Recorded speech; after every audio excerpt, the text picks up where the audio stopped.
Chapter 61 Bamboo Stick. The assassination attempt against He Hong had caused both the court and the Hogong to descend into chaos, yet He Hong himself was at peace. He didn't have to wake up early to attend court, nor did he have to fence with those two bothersome brothers. He saw He Ming, clad in a brown robe, approaching him, and a smile appeared on his face. Today's weather is pretty good. It's perfect for going outside. He Ming nodded in agreement. The day after Ji was attacked, there had been a rainstorm. Today's sun was exceptionally bright. Thinking back to last night, after he had finished eating, Ji had invited him for a walk to Baiyun Mountain. He didn't hesitate in accepting his invitation, but right now, he noticed that Ji was standing in the courtyard as if he was waiting for someone. Yudi heard that there is a 5 estates monastery on top of Baiyun Mountain. Many people have visited the area. He Ming smiled. It's just that I've never been there. Us brothers are too busy with court matters. It's rare that we have free time like now. Let's go for a nice walk and take a good look around. He Heng's tone was relaxed, as though he had never been attacked at all. Whilst the brothers were talking, an unfamiliar Taijian scurried over to bow in front of them. Wang Fei said that it's possible to set off in less than 10 minutes. He Hong nodded. Order the servants to prepare the items needed for the outing. We will leave in 15 minutes. He Ming watched the relatively young Taijian walk away before hesitantly saying, Ji, Yudi didn't know that Sa was going to come. We're one family. There's no need to follow protocol for such a minor matter. He Hong smiled as he patted his shoulder. Yu Saozi has been married to me for several months. She'd been running the household all this time and hadn't had a chance to walk around. Today's weather is so good. Wouldn't it be a disappointment if she stayed in? Seeing that Ji really was treating him as one of his own people, He Ming's heart warmed. He raised his hands together in a fist as he said, Ji is right. It was Didi who is too much of a zealot. Inside Jade Cloud Tower, Chu Qingju stepped into her embroidered flat shoes. She was in a good mood as she came out the door with her Yahuan. After seeing that both He brothers were waiting for her, she paused before walking rapidly to He Hong and bowed properly to He Ming. Good morning, Si Shu. Good morning, Sa. He Ming hurriedly returned a bow. Chu Qingju retreated half a step, clearly avoiding half his bow. She turned to smile at He Hong. As Wang Yi waited long, she wasn't wearing her usual floor-length dress. Instead, she had on a short dress that was embroidered with peach blossoms. It was perfect, matching perfectly with the spring sun. Did you leave anything behind? If not, we should leave. He Hong touched the butterfly and flower gold buyao in Chu Qingju's hair. For some reason, even though he hadn't yet seen the scenery outside, he'd already felt that it was lovely. Chu Qingju shook her head, the buyao gently sliding against He Heng's palm. I didn't leave anything behind. Now is the best time to leave. If that's so, then let's go. He Hong grasped Chu Qingju's hand. He turned to He Ming. CD, please. Ji and Sa first. He Ming took a step back, slightly lowering his head to indicate his respect for his elder brother and wife. He Hong smiled at him and walked with Chu Qingju in the front. He Ming walked 2 steps behind. His gaze fell on their backs, and he felt admiration. Ji and Sa had such good feelings for each other. Thinking about his own marriage to the Xiaojia from the Luo family, the rites ministry had already started preparing the wedding, and He Ming felt expectation bloom in his heart. After his Wang Fei entered the Fu, would they be as affectionate as his brother and his wife? Sun Hai, following behind He Ming, was also deeply moved. They had said that the imperial family had no emotions, but that was only because they hadn't met the right person. Look at Duan Wang and Duan Wang Fei. This was a real perfect couple, a match made in the heavens. As the chief steward of Cheng Wang Fu, even though his ears and eyes might not be considered talented, he knew what he should know. He had heard that there had been a few beautiful women in Duan Wang Fu, but after Wang Fei entered the Fu, a beauty had been sent away, but Duan Wang wasn't dissatisfied with Duan Wang Fei. Even with the matter of Chang de Gong Fu, there hadn't been any whispers of dissent between the couple. Maybe it was because Duan Wang was infatuated, or perhaps Duan Wang Fei had great skill. But no matter the reason, out of the 3 highness who were married, only Duan Wang was the subject of the public's admiration. As it was quite a hike to reach the top, the servants had prepared the sedans in advance. If their masters became tired, their strength would be required. After coming out of the range of Fulang Mountain, they hadn't walked far before she saw Baiyun Mountain. Chu Qingju looked at the sign engraved with the 3 characters of Baiyun Mountain. She raised her head to gaze at the towering green mountain, which appeared especially majestic under the sun. "What is it? Are your legs soft?" He Hung teased as he noticed her look of awe. Smiling, he suggested, "If you don't want to walk, you can have them carry you." He pointed at the line of sedans behind them. Chu Qingju slightly raised a brow and reached out to pull his sleeve. "I'm not afraid of going up. I'll just pull on you." He Hung laughed lightly. He Hung reached out to touch her forehead. He found that she hadn't over-sweated. Relieved, he said, "Husband and wife is one being. When you request a stick, it will represent the both of us." Chu Qingju thought to herself, "Who doesn't know that you feel that it is improper for males to do such things?" The smile on her face became even luminous. "Great. With our combined luck, it would be an extremely good stick." The 3 walked to the main gate of the 5 Estates Monastery and found that the monastery wasn't very large in size. It looked very ancient and dignified. A black-bearded master sat near the door, the Buddhist robes on his body slight worn and clean. He didn't seem to react to their appearance. The monastery worshipped the Jade Pure One, the Grand Pure One, and the Supreme One. Chu Qingju, the atheist, started to revere deities after her time travel. After she had entered the Hall of the Gods through the side door, she knelt down on the praying mat. She bowed, then took the jar of sticks and closed her eyes as she shook. A short while later, a stick dropped out. She scanned it. She found that if the characters were separated, she could recognize them, but she couldn't understand the meaning of the whole poem. She returned the jar to its original spot, picked up the stick, and left through the same door to see the master. "Please, master, explain this stick to this one." Chu Qingju politely presented the stick with both hands. The black-bearded master looked at her hands before raising his head to gaze at her face. He stood to take the stick with both hands, a harmonious smile on his face as he requested, "This honored female, please sit. Wait for this poor Taoist to take a look." He Hung saw Chu Qingju sit down in front of the black-bearded Taoist and stood to walk up behind Chu Qingju, waiting to hear the Taoist's explanation. Who knew that the Taoist would take just one look at the stick before placing it to the side. He ran his fingers through his black beard. "The Endless One. Recently Jing has encountered great change. Not many have come to the monastery to request sticks. The fact that the 2 honored ones have walked up at this time, it might be fate. This Taoist sees that both have brows that are full and light auras.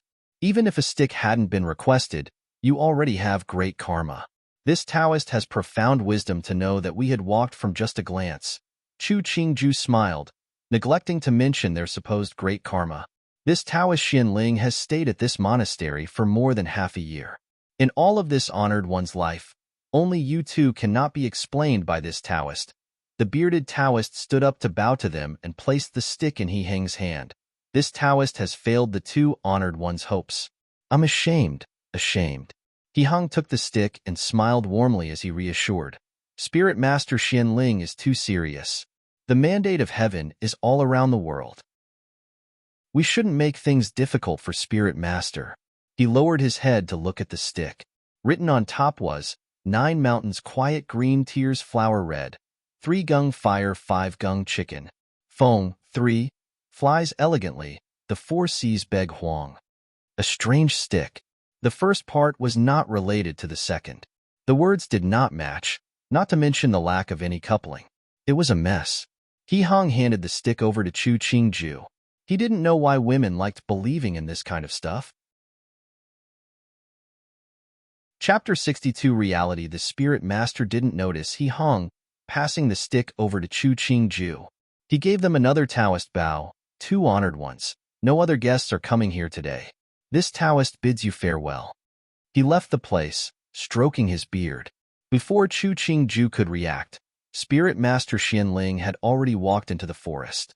She could only see the back of his figure as he quickly disappeared from her sight. He really did look like a powerful master, leaving so gracefully and only showing the back of his figure. Chu Qingju lowered her head to look at the stick in her hand. She might not understand the meaning of what was written, but she could still detect what was wrong with the stick. Most sticks were part of a set amount, the writing of a particular style. The one she received had the wrong type of coupling. The topics were unrelated, and the tone was wrong. Even the poem was constructed randomly with no rhyme or reason. Perhaps this stick had been a practice stick of one of the junior Taoists of the monastery? No wonder the Taoist looked profound but couldn't explain the stick. Did he also think the stick wasn't right? 9 mountains quiet and green tears flower red. 3 gung fire 5 gung chicken. Chu Qingju toyed with the stick as she recited the 2 unrelated lines. She raised her brow and stood up. Wang Yi, I don't think there is anything more to see here. Why don't we leave? He Hong saw that she didn't seem to care about the stick since she'd handed it over to Mu Jin behind her. He smiled and agreed. Let's leave then.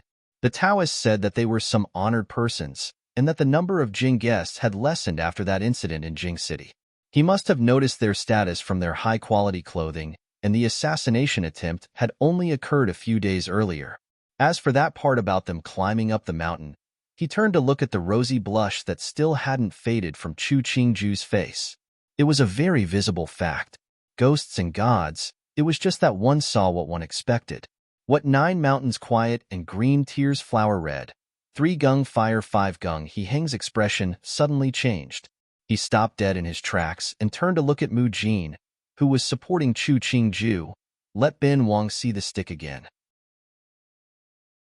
The carriages looked alike and had 2 armored guards standing by each carriage. Qian Changxian's eyes narrowed, and he instantly understood.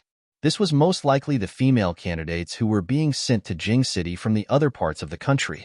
His expression didn't change and continued to proceed forward, not letting the servants give way. The driver in the front didn't know who it was, but after seeing the many guards following behind the 3 sedans, he knew it was most likely a family of an official or nobility who'd came out to see the wilderness. He drove the wagon to one side and waited for them to pass by before moving on. The candidates in the wagons looked at the sedans traveling past them and started to talk amongst themselves. I wonder who is sitting in the sedans. Look how big the procession was. A candidate who looked 15 stated, "It looks so magnificent. With this many guards and servants, it can't be a normal person." A slightly fatter candidate glanced at her. Maybe it's a Wang Yi or Jun Wang. Dream on. Is it that easy to meet a Wang Yi or someone similar? Another candidate joined in. Maybe it's a Wang Fei or a Xiao Jia. Instantly, the candidates in the carriage laughed. The guard driving the wagon heard the noise inside and his face became colder. Looking at the way they boasted, they didn't have the fate to become an honored person. He recalled the news he'd heard recently. There was a rumor going around that Jing City wasn't stable these days. Cheng Wang and Duan Wang were both recovering in the Jing suburbs. His expression changed. Could it have been Duan Wang or Cheng Wang who had passed by? Otherwise, who else would have such a big procession in this place right now? When the sedan stopped, the curtain in front of Chu Qingju was lifted. She took Mu Jin's hand to get out of the sedan. Looking at the green grass and the stream nearby, she couldn't help but sigh. This place does have good scenery. When she turned back, she saw the servants were already building a stove and lifting chairs. In a short while, everything that needed to be prepared was completed. Chu Qingju felt that the artists under her management who acted in historical works were weaklings. Just looking at the sheer abilities these servants had, those artists would fail in comparison. He Hung walked to her side, pointing at the stream as he spoke. This stream is very wide, so it was named Qingxi River. On the other side lies one of our properties. It was bestowed by Fu Huang 2 years ago. The frustration of having too many houses and not enough time to live in them made Chu Qingju give a small smile. A piece of Fu Huang's paternal love. It's just a pity that we don't go out very often. We can't even visit all the properties that Fu Huang has bestowed. Such a regret. In the future, I will spend some time accompanying you out and about. He Hung saw the joy in her smile and his own smile became more visible. He pulled the other to sit down on the table constructed earlier by the servants before announcing, I had the guards hunt down some game, so that the chefs from the Fu can make some dishes for us to taste. He Ming soaked in the sunlight, his heart warming up. He pointed at the stream as he ordered, Sun Hai, see if there's any fish there. If there is, bring me a fishing rod. Sun Hai hurriedly ran to look at the edge of the stream. He quickly ran back. He smiled as he answered, Wang Yi, this one saw fish in the water, but could not see how large they were. Then Bin Wang is going fishing. He stood and raised his hands in a fist to He Hong. Ji, Didi is going to fish for a while. He Hong nodded. Be careful. Don't get your feet wet. Hearing this, He Ming smiled. Don't worry. Ji, Didi knows. Chu Qingju watched as He Ming lifted up his robe. After tying the cloth at his waist, he ordered the servant to bring a bench, a rod and fish bait to the stream edge. She sighed. Many of the 17 or 18-year-old youths in her previous life were immature children. He Ming was already this steady. Now, though, he was expressing some of the vitality that young people had. She didn't know if it came from the heart or if it was just an act. She glanced at He Hong sitting beside her. This person was just over 20. To have the mind and tactics he did, it could be inferred that the imperial house was a place that toughened people. The complexity of the imperial house already surpassed the entertainment circles of her previous life. In the entertainment circles, the most you lost was fame. In the imperial house, if you lost, your life, wife and children were also forfeited. Just thinking about it, it couldn't have been easy for He Hong, as a young man in his early 20s, to be the way he was. She felt, in a deep part of her heart, a small drop of maternal care for him. But after she thought of the person's cunning, that tiny bit of maternal care instantly disappeared. She casually used a silver pick to spear a piece of pear and put it into her mouth. Tender, juicy, the taste was also good. She speared another piece to hold up in front of He Hong, indicating for him to have a taste. Tasting it straight from Chu Qingju's hand, He Hong nodded. He smiled. Not bad. Qian Changxian glanced at the pear that had been placed very close to Wang Fei. Didn't Wang Yi dislike pears? At Jean and Princess Royal's foo, He Guanyin flipped through the invitations in her hand. She said with a calm expression, Just say that Bin Gong is exhausted these days and won't be receiving any guests.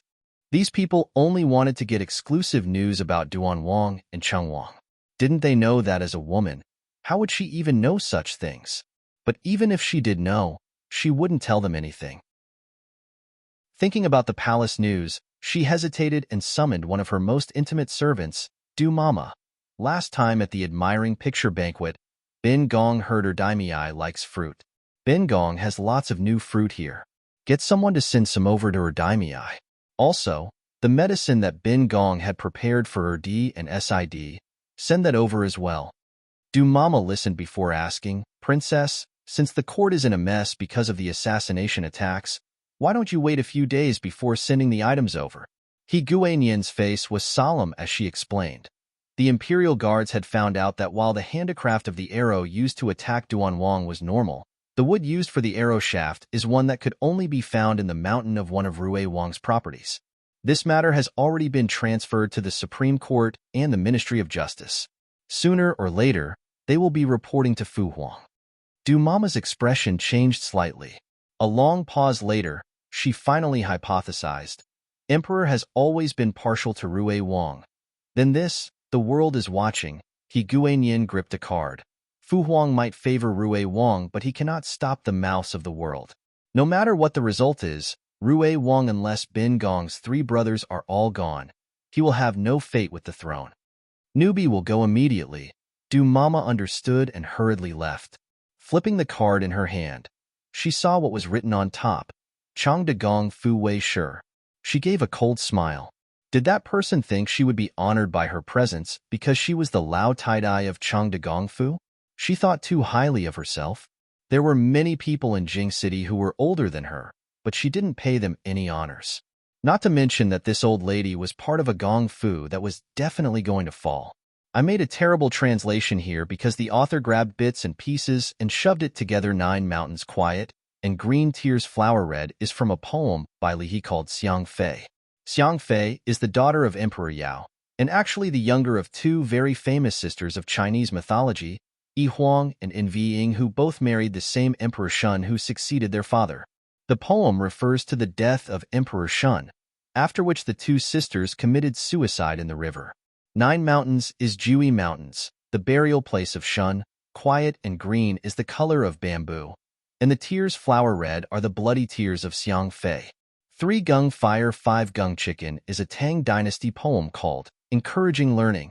It is about a scholar working hard into the night with the lantern fire, and then sleeping until when the chicken/rooster cries to wake up and start studying again. Feng flies elegantly. The 4 C's Beg Huang is from the poem Feng Seeks Huang. It's a love poem about a man who saw a woman and is expressing his longing and love for her. He's the Feng seeking the Huang around the world. The basic meaning that Chu Qingju and He Hong saw here was the 9-5 of the emperor in the first phrase, and everything else is up for people to examine. The first phrase belongs more to He Hong, and the second about Chu Qingju. Chapter 63 Trapping Ning Wang. By now, Rui Wang was the most infamous person in Jing City. First of all, he was suspected of attacking his deity, and now he was suspected of doing the same to his Gij. Such ruthless conduct, disregarding all fraternal duty. Even though it had not been proven, in the eyes of everyone, Rui Wang had now charged with being unfraternal along with being arrogant and domineering. Qing De Emperor hadn't thought that the two matters would have become intimately connected to 3 of his sons. He looked at the arrow which had been presented to him by the commander of the Imperial Guards. A beat later, he sighed. Regardless of the truth, Yuaner wasn't suited to become an emperor. Your Majesty, Shu Guifei Nyang requests a meeting. The chief Taijian entered the room and knelt in front of him. Qing De Emperor stood and walked to the window and saw the woman waiting outside. He closed his eyes as he refused. Tell Shu Guifei to return. Just say that Zhun is too busy and cannot see her right now. A flicker of surprise appeared in the chief Taijian's eyes before he instantly recovered. He bowed and retreated. It seemed that the emperor had lost hope in the Third Highness. Guifei Nyang, Emperor is concerned with state matters at the moment, so he cannot meet you. The chief steward walked in front of Shu Guifei, respectfully announcing, Please leave. Emperor doesn't want to see Bin Gong. Shu Guifei looked at the wide open door, anger rising up within her. She turned and left, clearly furious at the conduct of the emperor. Respectfully sending Shu Guifei Nyang, the chief Taijian serenely bent at the waist. He looked on as Shu Guifei hurriedly left his view before slowly straightening. A smile, just like any other smile he had given before, appeared on his face. Shu Guifei's personality hadn't changed after all these years. But what was she doing by having a tantrum at this time? Shu Guifei came out of the main gate of Tianqi Palace. Her face had darkened considerably as she entered the step carriage. Not even the bright sunlight could lighten up her mood.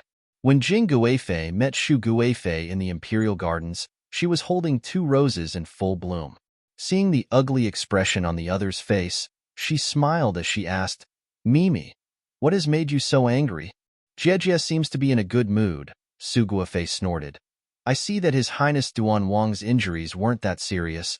It was the heavens that protected him. Jing Guifei handed the flowers to the palace maid beside her. I just don't know how the victim feels right now.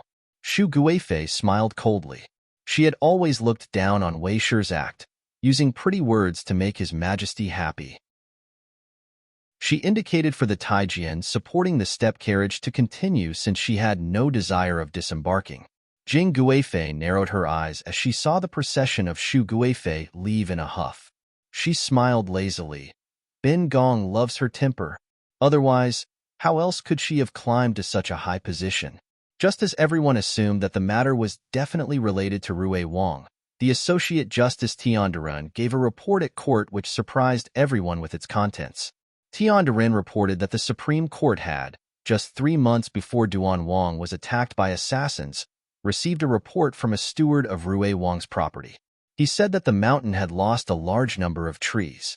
It wasn't very valuable, but to prevent others from having nefarious aims, the steward had immediately notified the Supreme Court. So what Tiandaren means to say is that given the report from Sandy's Fu, this incident has nothing to do with Sandy, He said amusedly before asking. But didn't Duren think that this may have been purposefully done by Sandy? What the truth of the case is, this official does not know. This official is only reporting what is known to the emperor. Tianjin Ku didn't care for Ning Wang's nitpicking. He gave a bow to Qing the Emperor before continuing, "Emperor, this official has also found that 3 months ago, the Imperial Guards had run across some wagons transporting wood. When they asked, they were told that they were the servants of His Highness Ning Wang. One of them had even revealed His Highness Ning Wang's medal." Nonsense. Bin Wang had just been fixing up a property in the suburbs. Half a year ago, the residence was burned. Everyone in Jing knows that. What does Tiandarin mean to say? He hadn't thought that Tianjinku would divert the matter onto him, instantly yelling back. Bin Wang thinks that you have treacherous aims and is purposefully slandering Bin Wang in front of Fu Huang. Please quell your anger, Your Highness Ning Wang. This official has already said that he is only saying what he has found, and has not said this matter is connected with Your Highness. Tianjin gave a bow with 2 hands pressed together. Perhaps it is only a coincidence. Qing the Emperor narrowed his eyes at his eldest son. He trusted Tianjin Ku. This was a person that he had met before he had succeeded the throne. He impatiently interrupted before Qi could defend. No need for discussion. Let the Ministry of Works investigate how much would you use to fix your estate, so we can find out the truth. He turned to ask Tianjin Ku, "Beloved official Tian, do you know how much wood was purchased by Ning Wang?" This official has already investigated. "Emperor, please take a look." Tianjin Ku bent his body as he presented the evidence with both hands. After the palace hall Taijian presented the account to the emperor, he silently retreated to one side. "Fu Huang, you don't believe Erchan?" Qi looked in disbelief at the man sitting at the top. He knelt with a loud bang. "Erchan definitely wouldn't do anything unfraternal. Fu Huang, please investigate thoroughly. Hasn't Jin sent someone to investigate? Get up." Qing the Emperor irritably waved his hand. "Tomorrow. Zhen wants to know the results." End of court. Once the emperor left, the officials started to leave. Qi looked fiercely at Tianjin Ku. The other's peaceful expression made him even angrier. "Tiandarin is such a good dog. When you bite, you take half of a life." Tianjin Ku raised his eyelids and lifted his hands up as he drawled. "Your Highness Ning Wang is making jokes? Instead of Wang Yi joking around with this official, shouldn't you check to see if there is anything wrong with the lumber?" Such a good Tianjin Ku. Qi's face was black as he swept away. Tianjin Ku watched as Ning Wang savagely rushed out of the discussion hall. He calmly adjusted his own clothing and continued to walk at a sedate pace towards the entrance. In Fulang Manor, Chu Qingju sat in the bathtub. She looked at the man bathing beside her, one of his arms raised high. She used a cloth to wipe his chest, caressing the other's muscles. She nodded in satisfaction. "Wang Ye's body isn't bad. How my body is, Qingju should know best." He smiled as he rubbed Chu Qingju's hair. He abruptly asked, "Has Qingju ever wanted something very much as a youngster?" His gaze swept across the jade gourd that was hanging on her chest. His eyes passed her white and tempting chest and slowly moved away. "Wanted very much?" Chu Qingju didn't stop her hands and wiped down his stomach. She teased him a few times before smiling. "When I was young, I wanted so many things. It was different each day.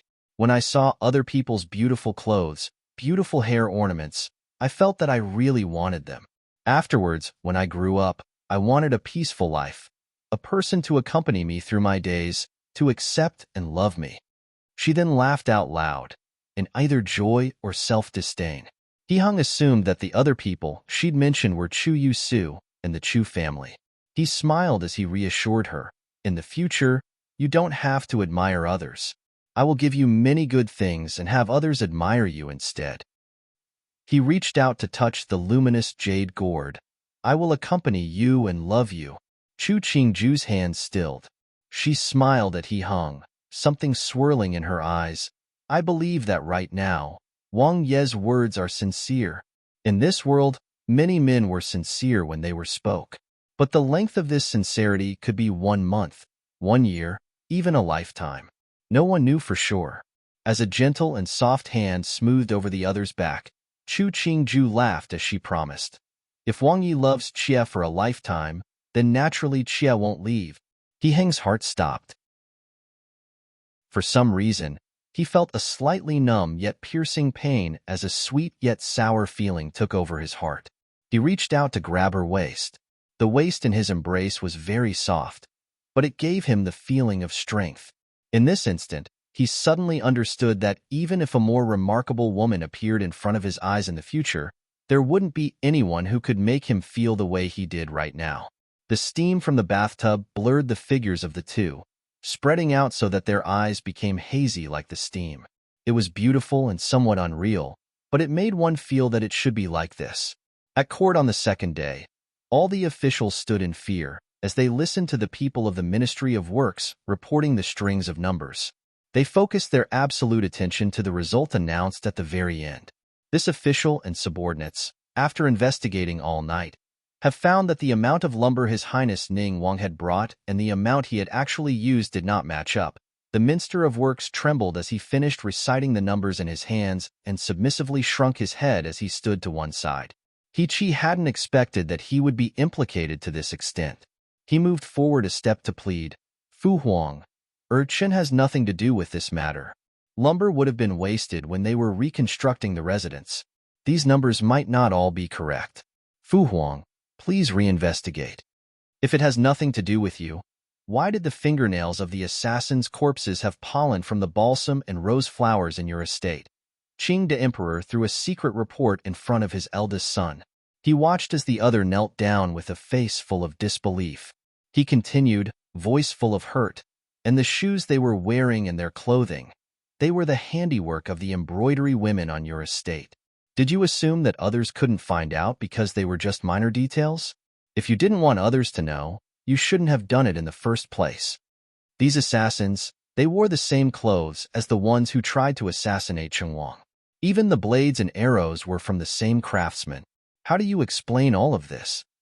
Qing the Emperor ranted furiously before coughing harshly. As the eldest son, you tried to frame and kill your brothers. Do you still have Zhen, or your brothers in your heart? Fu Huang, urchin is innocent. He didn't understand how his assassins were now mixed up with the unknown assassins who attacked He Hung. He kowtowed furiously. "Fu Huang, urchin didn't know anything about this matter. Fu Huang, please investigate. Zhen had asked you to investigate the case of the attacked envoys." The truth seemed to have been uncovered, but who knew that the true mastermind was you, an unfilial son? Qing the Emperor pointed at He, not wanting to hear his explanation. "Zhen will pretend to not have an animal like you as a child. Come, imprison him in the Bright Moon Tower within the Jing suburbs. He will not be released in this lifetime." When he finished speaking, his body swayed and he fainted against the arm of the dragon chair. Fu Huang.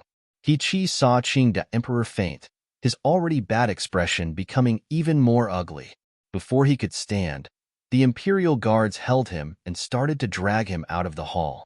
He struggled to raise his head in the hands of the Imperial guards. He could only see, in the pandemonium of the Great Hall, a crowd of officials escorting Fu Huang out. At that moment, he suddenly thought that if the evidence had pointed to He Yuan, would Fu Huang have made the same decision? He twisted his body and stopped fighting when he found that he couldn't break free. He allowed the Imperial guards to drag him away in a wretched state. He raised his head to look at the clear sky that stretched for thousands of miles. How did he lose?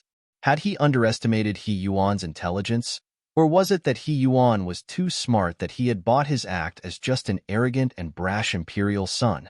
He lowered his head, the finely crafted white jade coronet in his hair dropping to the ground. Looking at the coronet on the black stone, he gave a low laugh. Term used by emperors to refer to officials, usually those he is close to. The translation is beloved official. Chapter 64 Disparity. Before placing a stone, one has to look at the front, back, left, and right. You have to break the other person's path and also leave a retreat path for yourself. The worst tactic is to damage the enemy 1,000, but lose 800 yourself. He played with the stones in his hand. Seeing Chu Qingju hesitating on where to land, he pointed to a corner. "This place will block my retreat and eat 2 of my stones. If I play and block your retreat, you could play here and don't have to worry." Chu Qingju looked at the black and white stones. She couldn't see any back paths or forward paths, so she messily put down a stone where He Hung indicated earlier. She smiled and commented, "Today's weather is so good. It's such a pleasure to soak in the sun whilst playing Weiqi." And the person sitting in front of her seemed to be in a good mood. "I think you are just lazy." He Hung wanted to go easy on her, so he didn't bother blocking those visible holes. Before he continued speaking, he noticed Ming He guiding a black-robed Wang Changming over to his table in a rush. Apparently, some major event had occurred. Chu Qingju also saw He Hang's subordinate's arrival and prepared to stand and leave. Who knew He Hang would put down another stone on the board? That implied he wished for her to stay and continue playing. "Greetings to Wang Yi, Wang Fei." Wang Changming bowed to the two and said with a lowered head, "Wang Yi, His Highness Ning Wang is currently being imprisoned in Bright Moon Tower, and the Emperor has fallen sick in anger." Ning Wang had overplayed his hand? Chu Qingju's hand that held her stone stilled, her face showing surprise. Why is De Bi imprisoned? What crime did he commit? From the investigation conducted by the Supreme Court, the Ministry of Justice, and the Imperial Guards, His Highness Ning Wang was implicated with the case of attempted assassination of the Imperial Envoy, as well as the case of attempted assassination on Wang Yi. Wang Changming didn't expect Wang Fei to speak, but seeing that Wang Yi didn't seem to mind, he answered her truthfully. "The palace has already sent down the decree freeing His Highness Rui Wang from his house arrest." This one heard that Rui Wang has already entered the palace to give his thanks. De Ji was just locked up and the sick Lao San released. This old emperor was in too much of a rush. Wasn't the head of the Supreme Court her Juju? Did this matter have something to do with him? She turned her head to give He Hung a look of, "How is this possible? I don't believe it," followed by a doubtful expression. De Bi wouldn't do such a thing. Maybe there is a misunderstanding. The Associate Justice Tian Duran has already thoroughly investigated the matter. The proof is indisputable. Wang Changming hadn't lifted his head the entire time. This one's status is low and unclear about many matters. However, this one heard that this matter has already been settled and has no suspicious aspects. The three Duran who were responsible for this case have all confirmed that they have no doubts. Did no one ever suspect that this was He Lao Er's tactic of injuring himself to gain confidence? Chu Qingju peeked at He Hang before randomly putting down a stone and exclaiming, "We're all the same family. Why should it come to this?" He Hang pushed the stones in front of him, looking agitated. "How could it be like this? De Ji is honest and straightforward. Why did he try to harm Sid and I?" Chu Qingju looked at the servants hovering nearby and worriedly grasped his hand. "Wang Yi, your wounds hasn't healed. Don't get angry. Fu Huang is ill, and he would be waiting for you to visit him." He Hang turned to stare raptly at Chu Qingju. He then stood and announced, "Wang Fei is right. You and I will return to the city and enter the palace right now." He turned to Ming He. "Ming He, invite Chang Wang to enter the palace with me." "Yes." Ming He quickly left. Wang Changming saw this scene and stated, "Wang Yi, please take care of your body." This one bids farewell. He bent as he left. He hadn't even given a single glance at Chu Qingju. Chu Qingju watched this Wang Changming leave. This person had excellent self-control and took great care in his speech and mannerisms. When he was answering her questions, he always maintained the respect for He Hang. Even then, this person didn't put her on a lesser position. She turned her head to look at He Hang. It looked like the subordinates he supported were just like him. On the surface, none of them had flaws. In reality, only they knew what they really looked like inside. "What? De Ji is locked up?" He Ming asked in surprise. After hearing the words of Jian, Fu Huang fainted from anger. "What is going on?" His face was suspicious, but he walked outside with the servant, expressing how much he completely trusted He Hang. Ming He slightly bent his body as he narrated the series of events in a small voice behind him. When the procession arrived at the main gate, they saw that the carriages had already been prepared. He Hang and Chu Qingju were waiting for them beside the carriages. It's Didi's fault for making her Ji and her Sa wait. He Ming lengthened his stride and raised his hands in a fist to the couple. "Please, we just came out as well." He Hang's expression was grave. "You should know the cause now. We're going into the palace to see Fu Huang right now. Anything else will wait until after that." The procession quickly got on the carriage. At this time, They didn't care about being in recovery. He Hong sat back straight in the carriage, his face increasingly pale, yet his spine did not bend one bit. Chu Qingju saw his appearance was getting worse, and guessed that this was what he wanted Qing the Emperor to see. So she said, Wang Yi, since Fu Huang has already woken up, it must not be very serious. You have to take care of your own body. I know, but just thinking about Fu Huang lying ill on the bed, I feel so restless. He hung sighing as he patted her hand. Husband and wife gazed at each other, both showing an expression of, I'm very worried, I'm very sad. This was most likely the supposed two hearts linked as one, right? Once the carriage had reached the main door of the imperial palace, it couldn't continue inward. The three came down the carriage to walk to Tianqi Palace and saw a matron kneeling in front of the main hall. Chu Qingju recognized that the woman was Ning Wang's birth mother, Wen Guipin. As she passed by Wen Guipin, she couldn't resist glancing at this woman. She saw that she only had a green jade hairpin in her hair and a bent neck. After waiting momentarily at the door, a Tai Jian ushered them in. Chu Qingju reached out to clasp He Heng's hand and dropped half a step to walk at He Heng's right. Qing the Emperor was leaning on the dragon bed. Seeing the couple of He Hong come in with He Ming, a sliver of guilt and regret appeared on his face. Before they completed their greeting, he'd already bestowed their seats. Just now, when we heard Fu Huang had fainted, us two brothers rushed to the palace. When we got to the door, we finally remembered that we didn't bring along anything. Fu Huang, forgive us for our impulsiveness. He Hong stood and said with some embarrassment, and the game we'd originally planned to give to Fu Huang was also left behind. This is your filial love. Jin wouldn't criticize you for it.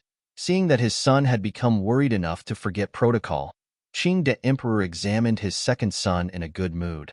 He found that his face looked pasty white. Furrowing his brow, he said, sit down. You haven't recovered and yet you rushed to the palace. How can the wounds bear it? Just a small wound. Sorry to make Fu Huang worry. He Hong gave a carefree smile. These wounds are much more serious than Erchen. Qing the Emperor glanced at He Ming sitting at the side. Loud to that animal. Jin hadn't thought he would conduct himself as an animal. Jin has let you be wronged. He sighed, his spirits low. Is it because Jin isn't a good Fu Huang that he would do such a thing? This has nothing to do with Fu Huang. He Hung violently rose, his feet tripping. He was quickly held up by Chu Qingju. He said urgently, Fu Huang is a humane ruler. De Ji usually is honest. This matter sounds fishy. Jin knows that you've always cared for your brothers, but this matter has been investigated thoroughly. Jin doesn't want to believe that he sent people to assassinate the two of you either. Cheer wouldn't try to assassinate you. Help him. He Hong took a step back. Seeing that Wen Guipin had a solid grip, he replied, Wen Guipin Yang, I have already asked for mercy for De Ji. This matter, Fu Huang has made his decision. Try again. Just ask again for Ning Wang. When Guipin wept, I'm begging you, say a few more good words for Ning Wang. She saw He Hung didn't make a noise in response and turned to beg Chu Qingju, please, I'm begging you. Chu Qingmu moved away her eyes, not wanting to look into Wen Guipin's teary eyes.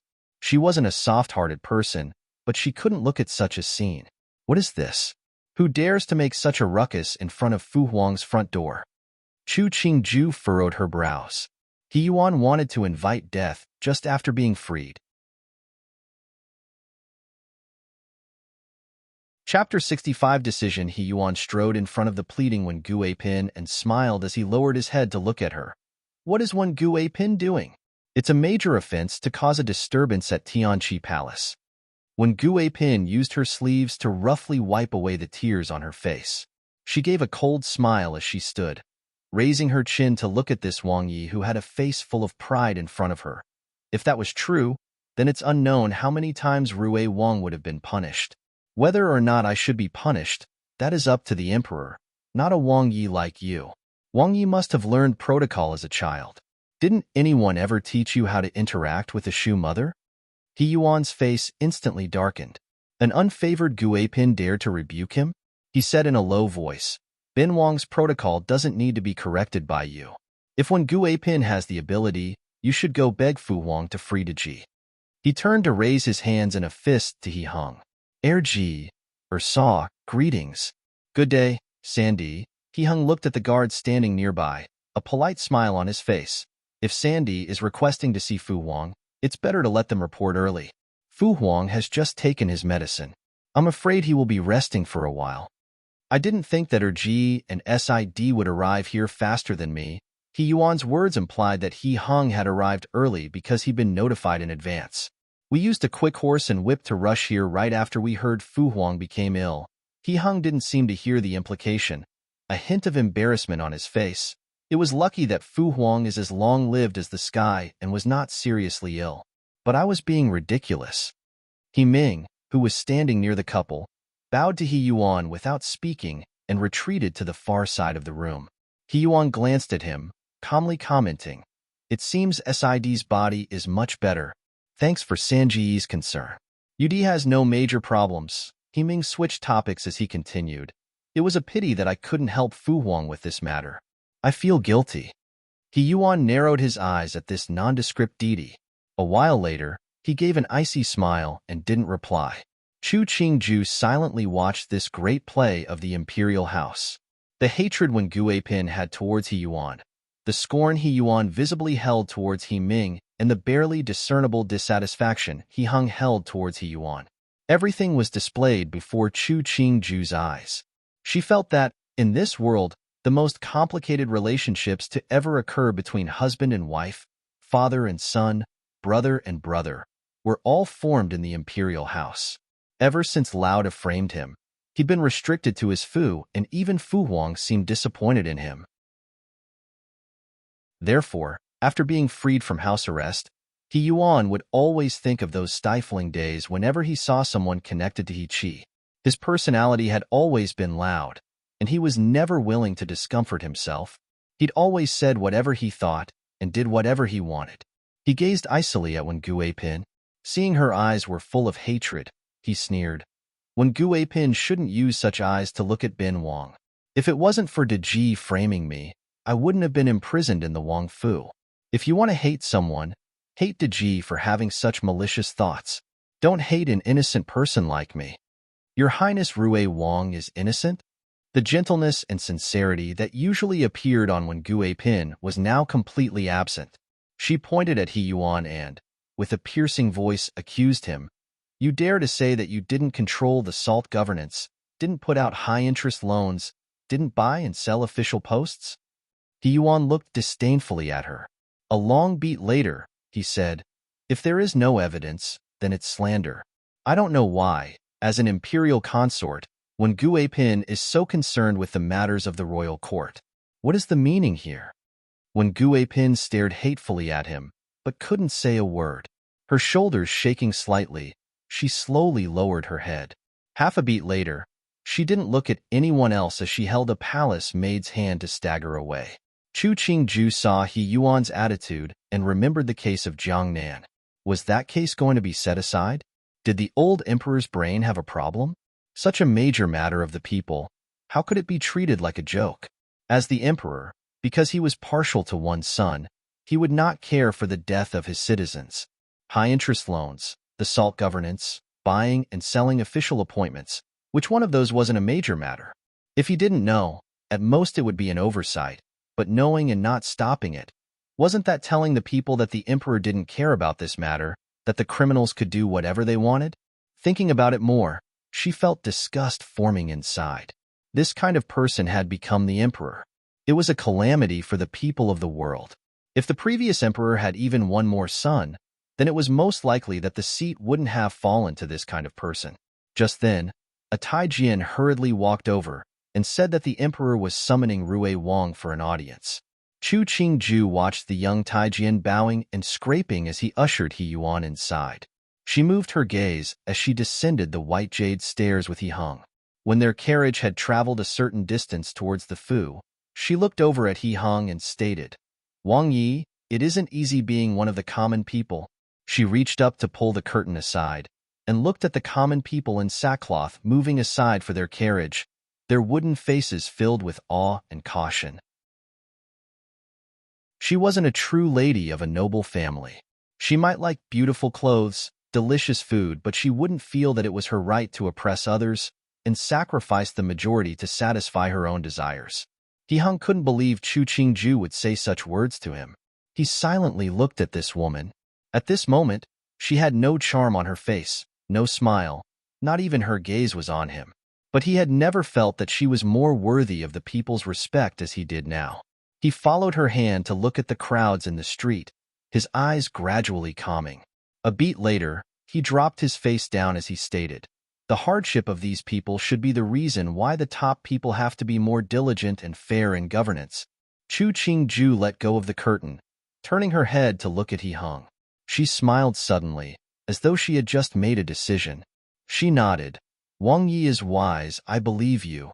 He Hung silently looked at her and reached out to grasp her hand. He gave a sigh. "You?" Chu Qingju lowered her head to look at her hand being held in the other. This person in front of her eyes might not be a good man, but he would become a good emperor. Originally, she didn't care who would become emperor, but after today, she hoped that it would be this man. She wasn't a saint, but she was still a person. So she couldn't accept the conduct of He Yuan and Qing the emperor, couldn't agree with the way they took everything as their prerogative. So if He Hung wanted to become emperor, she wouldn't try to stop him. Cheng Wangfu and Duan Wangfu was separated by a street. When He Ming bid farewell to her Ji and her Saw, he felt that there was something different about the atmosphere between the two people. They were still intimate, but now there was something more that couldn't be quantified. After he'd returned to Cheng Wangfu, a list was presented to him by the Ministry of Rites. It listed the bride price that the Ministry of Rites had given to Luoshang Shu Fu. It represented all the items that the imperial house was willing to give on his behalf. If he didn't want to add anything personal, they would prepare the bride price according to this list. As he put the list to one side, He Ming recalled the way her Ji and her Saw interacted with each other. He summoned Sun Hai and added many more things. He might not be favored, but he was still a Wang Yi. He wasn't poor to the point where he couldn't give out good things himself. The next day, Cheng Wangfu returned the list to the official of the Ministry of Rites, and he became deeply moved after reading the additions. This Cheng Wang was very generous. Minster Luo was fortunate. A few days later, the rankings of the spring examinations were released. The ones who qualified were mostly from noble families. Some intelligent people discovered that none of the top scorers had been recommended by Ning Wang's side. There were also not that many from Rui Wang's side. The top ranks had mostly gone to unknown second sons, or Shu sons from noble families. Ning Wang was now imprisoned, so it was natural that none of his people were ranked. But Rui Wang didn't have many either. Wasn't that interesting? Soon afterwards, people found out that Rui Wang had argued with his Shu Mu in front of Tianqi Palace a few days ago. Some conservative officials couldn't help but sigh inside. This Rui Wang was too reckless. Even if his Shu mother's position wasn't high, she was still Ning Wang's birth mother. Rui Wang's conduct didn't care for anyone.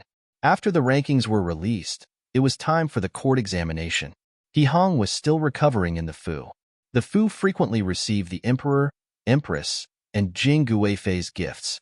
Chu Qingju told the servants lock up all the gifts in the stores. She remembered the emperor hinting to He Hong when they'd recently visited him, wanting him to quickly recover so he can attend court. But seeing He Heng's leisurely state, it was clear that he wanted to drag out his recovery period until the examinations were over before returning to court. "Wang Yi, how about taking a look at how I trimmed this pot of bonsai?" Chu Qingju put down the scissors in her hand. Seeing He Hung walk over, she waved for him to come admire her new work. After glancing at the bonsai, He Hung couldn't find the appropriate words to describe it. The atmosphere created by the way a bonsai was trimmed was a learned art. His Wang Fei somehow managed to force the bonsai into the shape of a gold ingot. This shape is very special. He Hung smiled as he touched the middle of the ingot. He didn't feel irritation when he saw the table was covered in leaves and branches as he sat beside the desk. He stated, "Today, I accompanied SID in sending the bride price over to Luoshang Shu Fu. Luo Lao Tai asked about you. Luo Lao Tai has cared for me lots. It must be that she saw Wang Yi and was reminded of me." Chu Qingju smiled and twisted her body to finish washing her hands in the basin Jin Zhan had brought. As she wiped her hands, she remarked, I have even prepared the additions to Luo Gunyang's dowry. He Hung wasn't interested in the affairs of women. Hearing this, he only smiled. To a man who implicitly trusted his woman, the Hou Yuan could be given over to her care. He didn't have to control it too much. It won't be long before Sid marries. He furrowed his brows as he wondered. This year, many candidates have entered the palace. I don't know what Fu Huang is planning. Chu Qingju stopped wiping her hands, handing the cloth to a Yahuan behind her. Her eyebrows slightly moved. Does Wang Yi mean that new people are entering the Fu? He Hung carefully looked at her expression. It seemed normal, but he felt that it was wrong for some reason. He hesitated before saying, I'm not sure about this matter. But don't worry, I won't look at them. Who cares who you look at? There's going to be even more beauties arriving in the future. Chu Qingju stood, flinging a look at him. She rubbed her forehead as she announced Wang Yi. Xie doesn't feel good and will rest for a while. She turned and left with the support of Mu Jin. He Hung rubbed his nose as he smiled helplessly. He stood to follow her to her bedroom. Strangely enough, he felt relaxed and carefree after being glared at by Chu Qingju. Chapter 66 Intentions? Chu Qingju didn't go to sleep when she entered the inner room. Instead, she just picked up a book to read as she sat next to the window. When He Hung came in, she didn't pay any attention to him, flipping the pages of the book in her hand. Step by step, He Hung slowly made his way behind her. Looking at her book, he spoke. This, Qian San Wanderings, isn't as novel as Inuai biography. You could change your reading choice. What Inu? The saying is the many graces of beautiful woman. Wang Yi. What does this phrase mean? Chu Qingju glanced at him, placing the book to one side. I suppose Wang Yi prefers works like Thousand Red Biography and Harmonious Spring Hall. Those two books were about men who had managed to receive the affections of several beautiful women. That's totally untrue. With a beautiful wife, I don't need those. He Hung smiled as he semi-crouched in front of her. His slightly slanted eyes seemed especially focused. Doesn't Qingju already know what I think? Chu Qingju looked at this man crouched in front of her, her expression gradually calming. She moved her gaze slightly. Doesn't Wang Yi know how hard it is to guess the hearts of others? In this world, there is no one who can completely know the heart of another person. He Hung smiled and moved to grab a round stool to sit on. He wrapped Chu Qingju's hand with his palm. I don't need a person to completely understand me, but I know you understand my intentions, understand what I want, and understand what kind of person I am. That's enough. Chu Qingju felt, for the very first time, that this man in front of her was a teensy tiny bit pleasing to look at. She stared into his eyes for a beat before saying, Wang Yi, I am just a normal person. It's not important what others say. What is important is what they do. I understand. He Hung stood, kissing the corner of her eye. Those of the imperial house think more than others from birth. But other than that, they aren't that different from normal people. Chu Qingju looked deeply at him and smiled suddenly. She didn't say whether she believed him or not. Instead, she stood up to walk to the bed and took out a pouch to give to He Hung. She pointed at his waist. The one I sewed before is old now. Change it for this one. He Hung smiled as he took the pouch.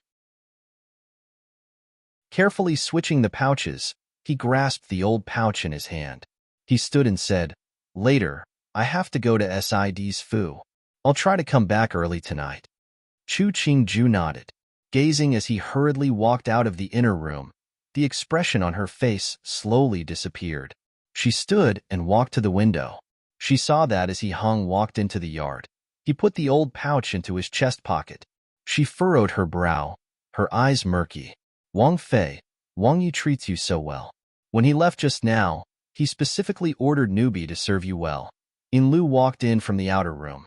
She saw Chu Qingju standing in front of the window and asked, The kitchen steward has just delivered the list. Do you want to order? Chu Qingju turned to look at her.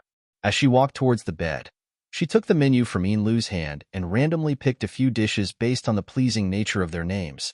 Just these? Let them pick the other fruits and refreshments. Yes, Lu put the list away. Seeing Wang Fei's expression was a bit strange. She asked, "Wang Fei, what is it?" Chu Qingju waved her hand. "Nothing, just a surprising little discovery." Yin Lu didn't understand but couldn't ask further, submissively retreating. Chu Qingju sighed. The truth of the matter was that He Heng's acting was already the epitome of perfection. In Cheng Wang Fu, He Hong and He Ming faced each other. He Ming raised a wine cup. Ji, Didi toasts you. He Hong raised the cup, tilting his head back to drink to the bottom. After putting down the wine cup, he asked, "I heard you sent away the two Tongfang on the Fu?" Hearing this, He Ming smiled. Even Ji knows. 2 days ago, he had sent away the Tongfang in the Fu. The outside was saying that even before he married his Wang Fei, he was already afraid of his wife. He hadn't thought that this matter would pass into the ears of Ji. "I just wanted to live a calm life with a Wang Fei, treating her sincerely. By keeping those Tongfang, except making Wang Fei uncomfortable, what other use is there?" CD is attentive. He thought back to the wedding night when Chu Qingju had married him. At that time, he felt the Chu family was too bothersome, and that Chu Qingju was too weak and cowardly. His heart hadn't felt at ease with her. The two had barely managed to live through the 3 days after the wedding. After she had returned to her paternal home, they hadn't been together. Even though he had specially ordered the servants not to slight her, he also hadn't had that much affection for her. In his first impression, Chu Qingju, if her head wasn't down, would have a wooden face and she didn't talk. She wouldn't say an extra word, wouldn't wear an extra hair ornament. At the time, he sympathized with her for being beaten into that state by Chang de Gong Fu and felt that the days the two spent together were dull. He didn't know exactly when Chu Qingju became colorful and lively in his eyes. He gradually didn't like going to the side rooms. Now that he'd heard He Ming's words, he couldn't help but nod. If the two have good days, then these Si Fei and concubines are just gilding the lily. Having or not doesn't make that much of a difference.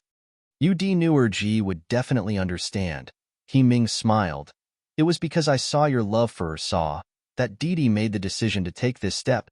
He hung slightly stilled. Swirling the wine cup, he smiled and advised, "One's Wang Fei, one naturally should love." He raised the wine up. "Come, drink a cup." The slightly cold wine as it flowed into his stomach became a scorching hotness. The night was as cold as water. He Hung quietly made his way to Zhengyuan. He waved away the greeting bow of the Yahuan standing guard and headed straight into the inner room. He saw Chu Qingju was wrapped up in her blankets, sleeping peacefully. After some thinking, he went out of the inner room, washed his hands and face before soaking his feet outside, and silently walked back in to undress before lying on the bed. Chu Qingju, muddled, felt someone lying next to her and twisted her body. Her eyes didn't even open. Wang Yi has just returned now. He Hung saw her dazed state and didn't speak. Reaching out to pat her back. "Sleep?" As expected, the person beside him fell asleep again within a minute. Qian Chang Xian and the others had retreated after serving Wang Yi. He walked with Ming He as they left Zhengyuan before commenting in a small voice, "It's so late yet Wang Yi is still thinking of Wang Fei." It can be seen just how much importance he places on Wang Fei. Ming He knew the hidden meaning in his words. He quietly replied, "In the Fu now, the other sure basically can't even enter Wang Ye's eyes. Us brothers only have to serve Wang Yi and Wang Fei well. Who knows what the future is like? Walk a step and look a step. Regardless, we serve Wang Yi." Qian Chang Xian put his hands behind his back. "We will respect whoever Wang Yi wants us to respect. We aren't in control of anything else." Ming He smiled. "Gij is right. What special occasion is it today, that it's so lively?" Chu Qingju found that the streets were very busy, many people standing in the tea and restaurant towers. She was on her way home after visiting Jean and Princess, who knew that she would encounter such a situation, so she indicated for the sedan carriers to stop moving. "Wang Fei, today is the day for the top-ranked advanced scholars to ride and parade on the street." Huang Yang answered from outside the sedan. "Right now, they are walking towards here, so it's busier." Chu Qingju instantly understood. The top thesis author, the eyes positioned beside, and the flower snatcher, 3, were parading on the street. The culture of the Long dynasty was relatively liberal, so there were many young women throwing handkerchiefs, pouches, and flowers, among other things, towards the three males. Chu Qingju couldn't see the people, but could see the objects flying in the air. This road headed straight towards the imperial palace. After these three finished parading on the streets, they would have to participate in the Qiong banquet in the palace. He Hong would be appearing at the Jasper Forest banquet as well.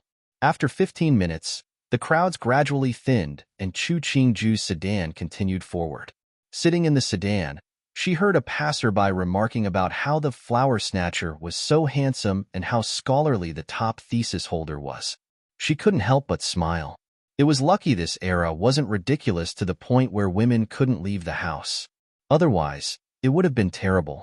The culture of the Long dynasty was similar to the Tang and Song dynasties of history. There were even some similarities in cultural habits. But the structure of government was a mishmash of different dynasties. It was slightly complicated, but it meant that she wasn't exactly in the dark. Chu Qingju's knowledge gave her the motivation to keep on living. The people on the side of the street found an 8-person sedan with Qing Luan ornaments and pearl-encrusted dark yellow cloth and red heading their way. They all simultaneously moved out of the way. Other than the imperial house, who else dared to sit in such a sedan? Mistress, there is an honored person passing by. We have to move out of the way. Chu Yusu heard the words as she sat in the sedan. She asked, "Which Fu?" As she spoke, she raised the curtain to look outside and saw an 8-person large sedan heading her way. She frowned. "Quick, move back." Feeling the sedan she was sitting on sway as it retreated a length, Chu Yusu's heart was bitter. Unless she could sit on the position of Empress or Dowager Empress in this lifetime, she would never be able to use red cloth. After the procession of the 8-person sedan passed them by a certain distance, Chu Yusu's sedan was raised again. The Taijin guarding the sedan outside said, "Mistress, this one saw that the person sitting in that sedan was most likely Duan Wangfei." Duan Wangfei? Chu Yusu stilled. Wasn't that Chu Qingju? Thinking about the other's honors and her present situation, she gave a cold smile. "All right, I know." The Taijin who spoke heard the tone wasn't right and jerked his mouth to one side as he lowered his head. At Jasper Forest banquet, the advanced scholars that qualified were all in a good mood. All those years of hard studying, wasn't it just for this day? Qing the Emperor only sat a while before leaving. The rest were being handled by the Ministry of Rites. Some advanced scholars were composing poems or getting to know each other, making the Jasper Forest banquet very busy. But there were many who were steady, who didn't not casually speak nor show off. They didn't excessively drink wine to prevent loss of composure after getting drunk. He Hung sat on the first spot at the left side. Looking at the variety of people under him, there were so many students, but the ones who would be used would only be a select few. That was the cruelty of politics.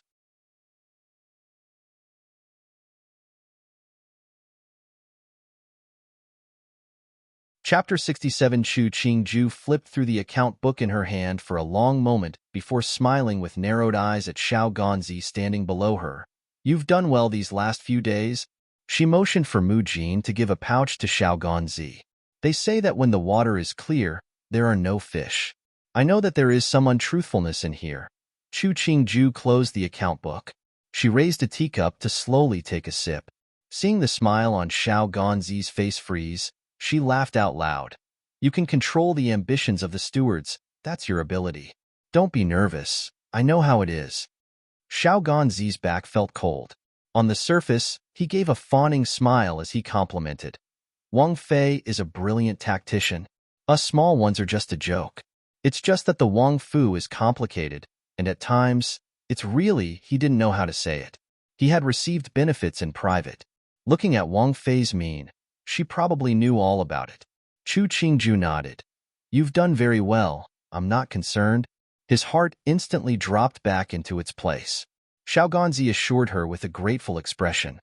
"Wang Fei, please don't worry. This one will definitely handle the affairs well."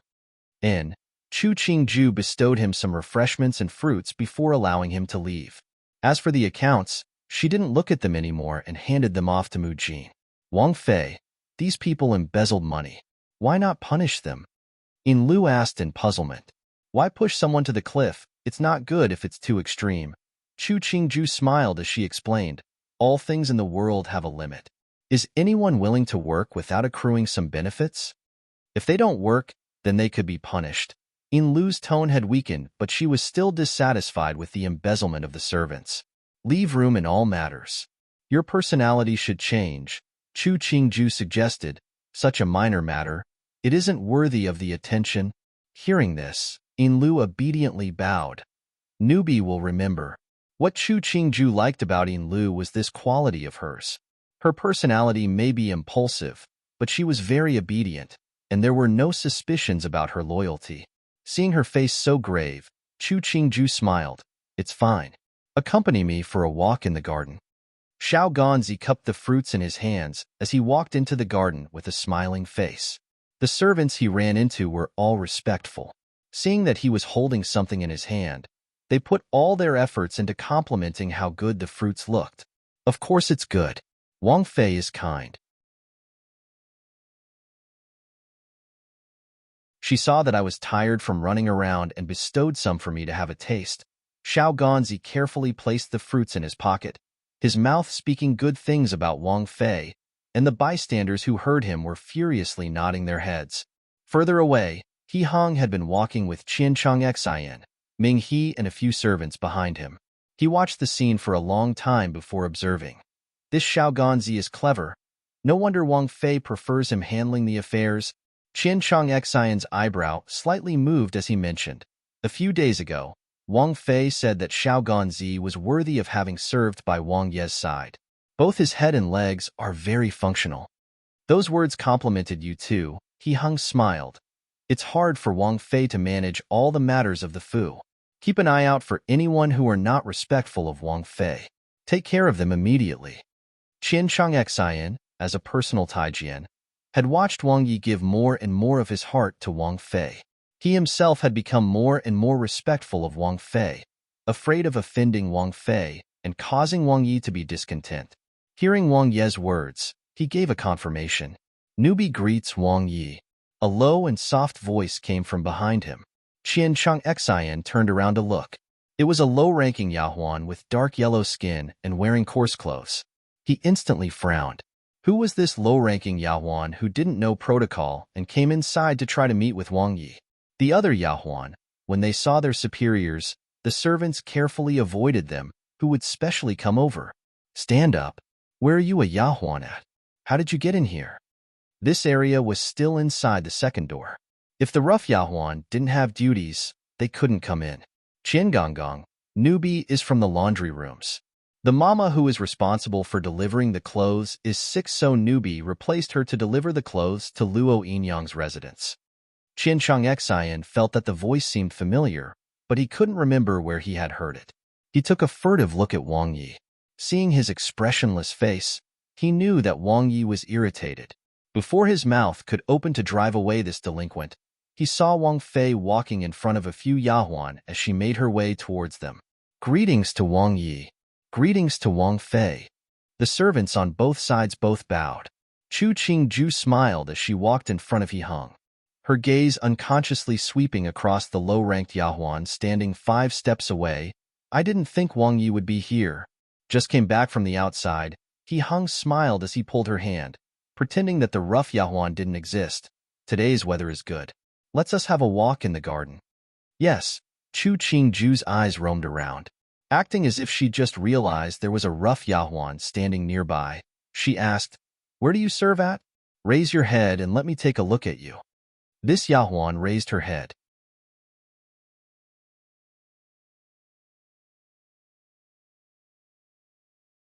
Rue Wang felt that he hadn't been this happy in years, so the sight of his Wang Fei's expressionless face didn't affect his mood.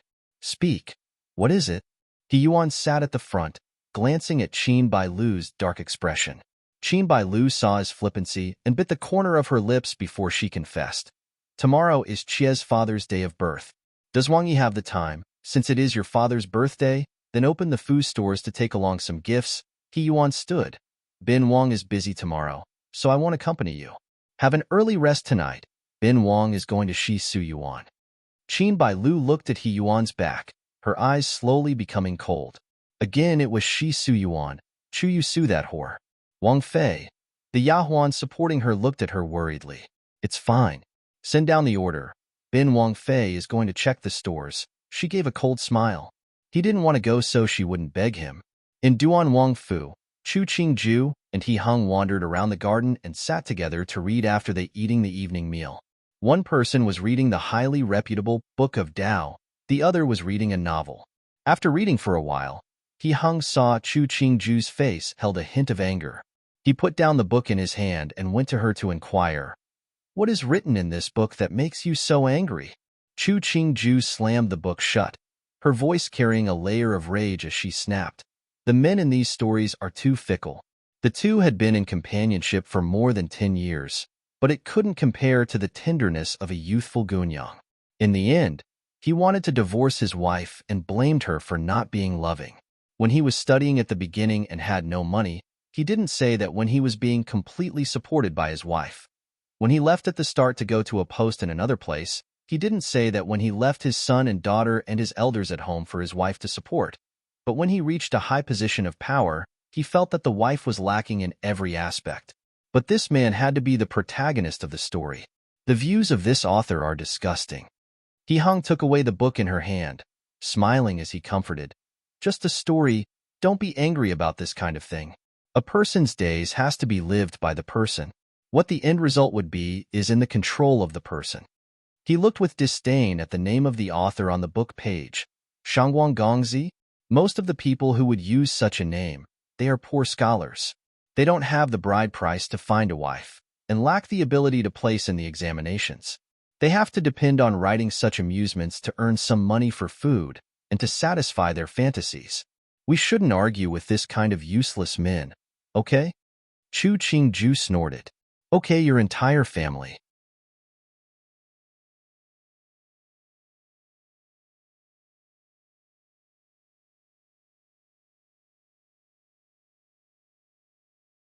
He brushed a kiss at her ear and walked out of the inner room in a good mood.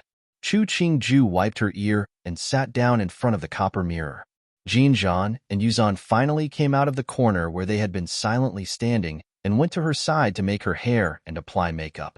Mu Jin walked up behind her, informing in a small voice, "Wang Fei, Rue Wang Fei has just sent over a message. She has invited you to attend a flower admiration banquet 2 days later." Admiring flowers again? Chu Qingju really felt that Qin Bai Lu could change the topic. Last year, it was making her admire plum blossoms while enduring the snowstorm. Was she now making her endure a rainstorm to admire plum, pear, almond, and cherry blossoms? Isn't today Rue Wang Fei's father's birthday? How does she have the time to have people send out invitations? Chu Qingju felt that Qin Bai Lu had too much energy. Wasn't she tired after doing so many things every day? She herself hadn't thought of putting on any kind of banquet ever. It most likely had been prepared in advance. Mu Jin paused before asking, "Wang Fei, should we reply?" Chu Qingju turned her head to look at the fixiangi that Yuzhan had constructed for her. She picked out a pair of tassels to hand to Yuzhan before responding, "Don't be in a rush. There's still 2 more days." Did she have to respond instantly to Qin Bai Lu's invitation? Thinking of the actions of the Rue Wang family, she had the impulse to also commit such actions. If they did so, then everyone should also follow. Mu Jin understood Wang Fei's meaning, tucked the message away, and didn't mention it again.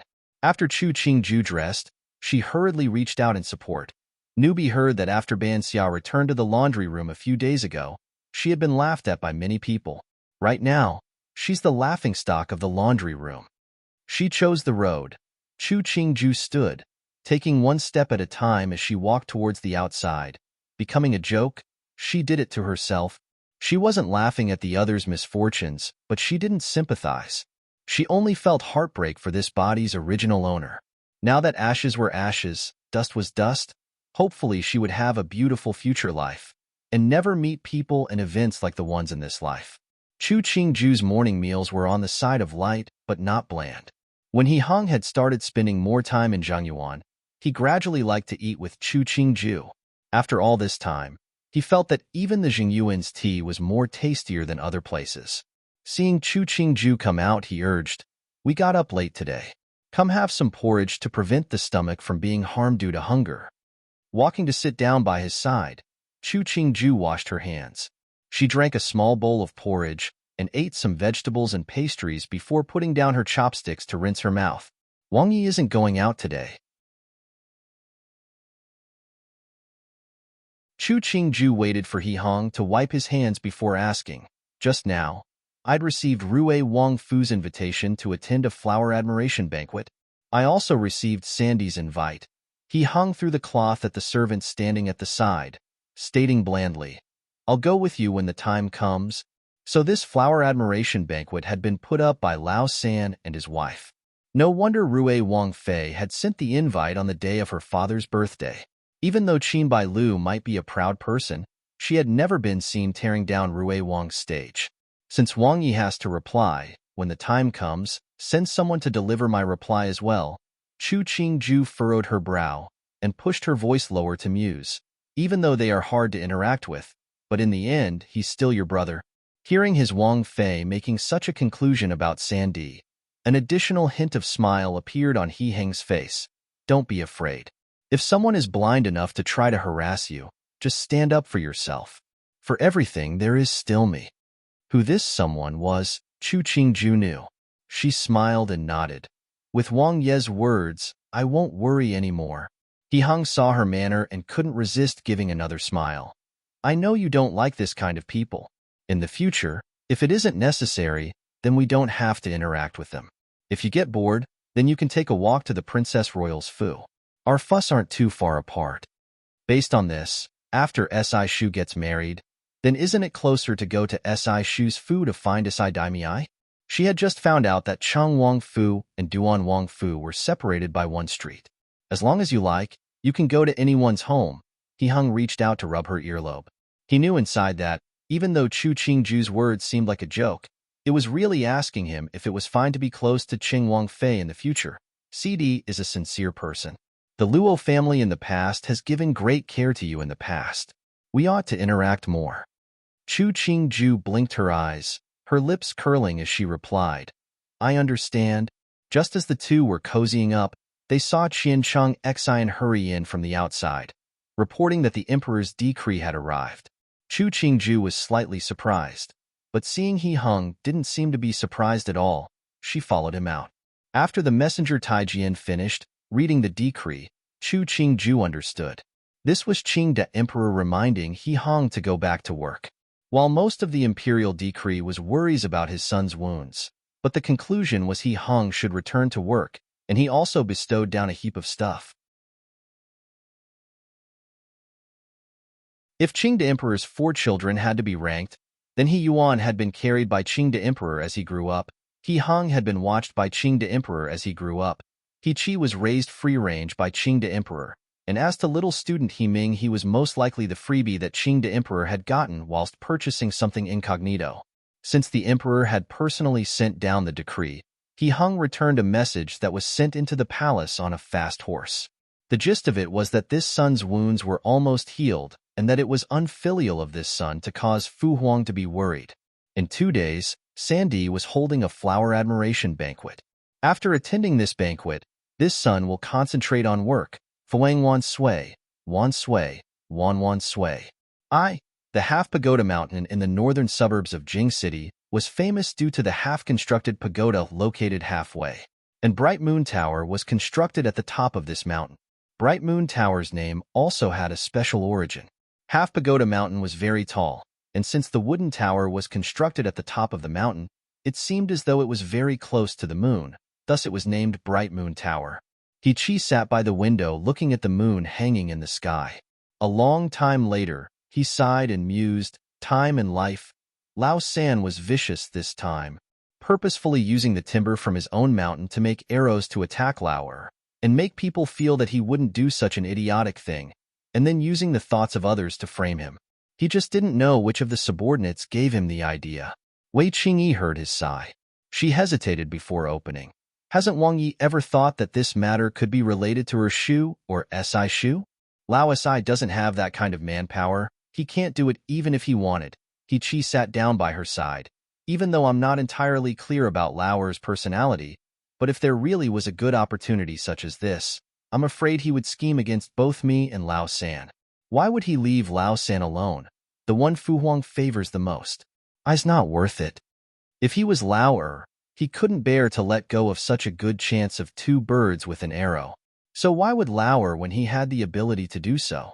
Wei Qingyi listened to the entire speech and knew she had thought too much. She exclaimed, Rui Wang is too hateful. I just regret that my actions have affected you and our son. And now you and Zhong'er have to endure such difficulties with me. Qi's expression was slightly bitter. He was much calmer than he had appeared right after being imprisoned.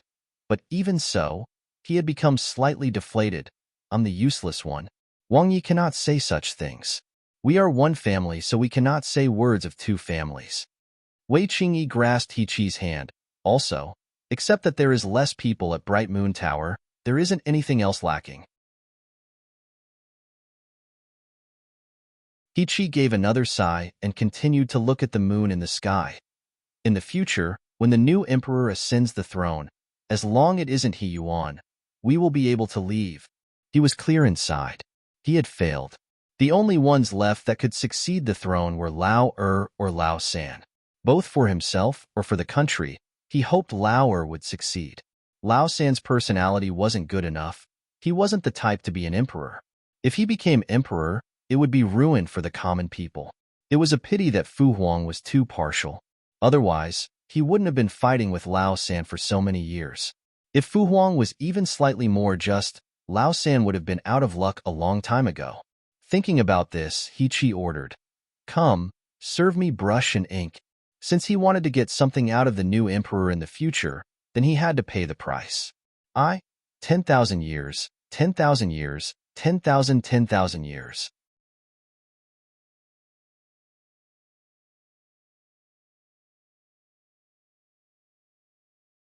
Chapter 69, Your Majesty. Are you going to flip a name tonight? The Taijian from the Department of Household Affairs, who was responsible for the daily life of the emperor, presented the placards of the Fei Pin to the emperor. On the tray were the fish-shaped signs which represented the status of each concubine. Qing the emperor finished, reading the message that Lao had presented. He didn't look at the signs and put the folder gently on the table. Tonight, Zhan is going to Zhongjing Palace. Jing Guifei has been worried about Duan Wang's wounds these days. She has lost a lot of weight recently. Shen has to go check on her. Yes, the Taijian in charge of recording the life of the emperor wrote down the emperor's words and bowed as he left. Qing the emperor felt that even though the one he loved was Shu Guifei, Jing Guifei was a clever pearl and a satisfying confidant. When he was irritated, he liked to go sit at Jing Guifei's palace. Thinking about the worry Jing Guifei had gone through these past days, he felt bad. Everyone had seen the heightened attentions the emperor had given Duan Wang and Jing Guifei recently. So when the emperor went to Jing Guifei's place, no one was surprised. It was only Shu Guifei, after hearing of the incident, who reacted by smashing a cup. Wei Shi, that slut. Shu Guifei gasped for breath before speaking to He Yuan sitting below her. Yuaner, now that Lauda has fallen, you have to take advantage of the opportunity and not let Wei Shi and her son sneak in. Don't worry, Mu Fei.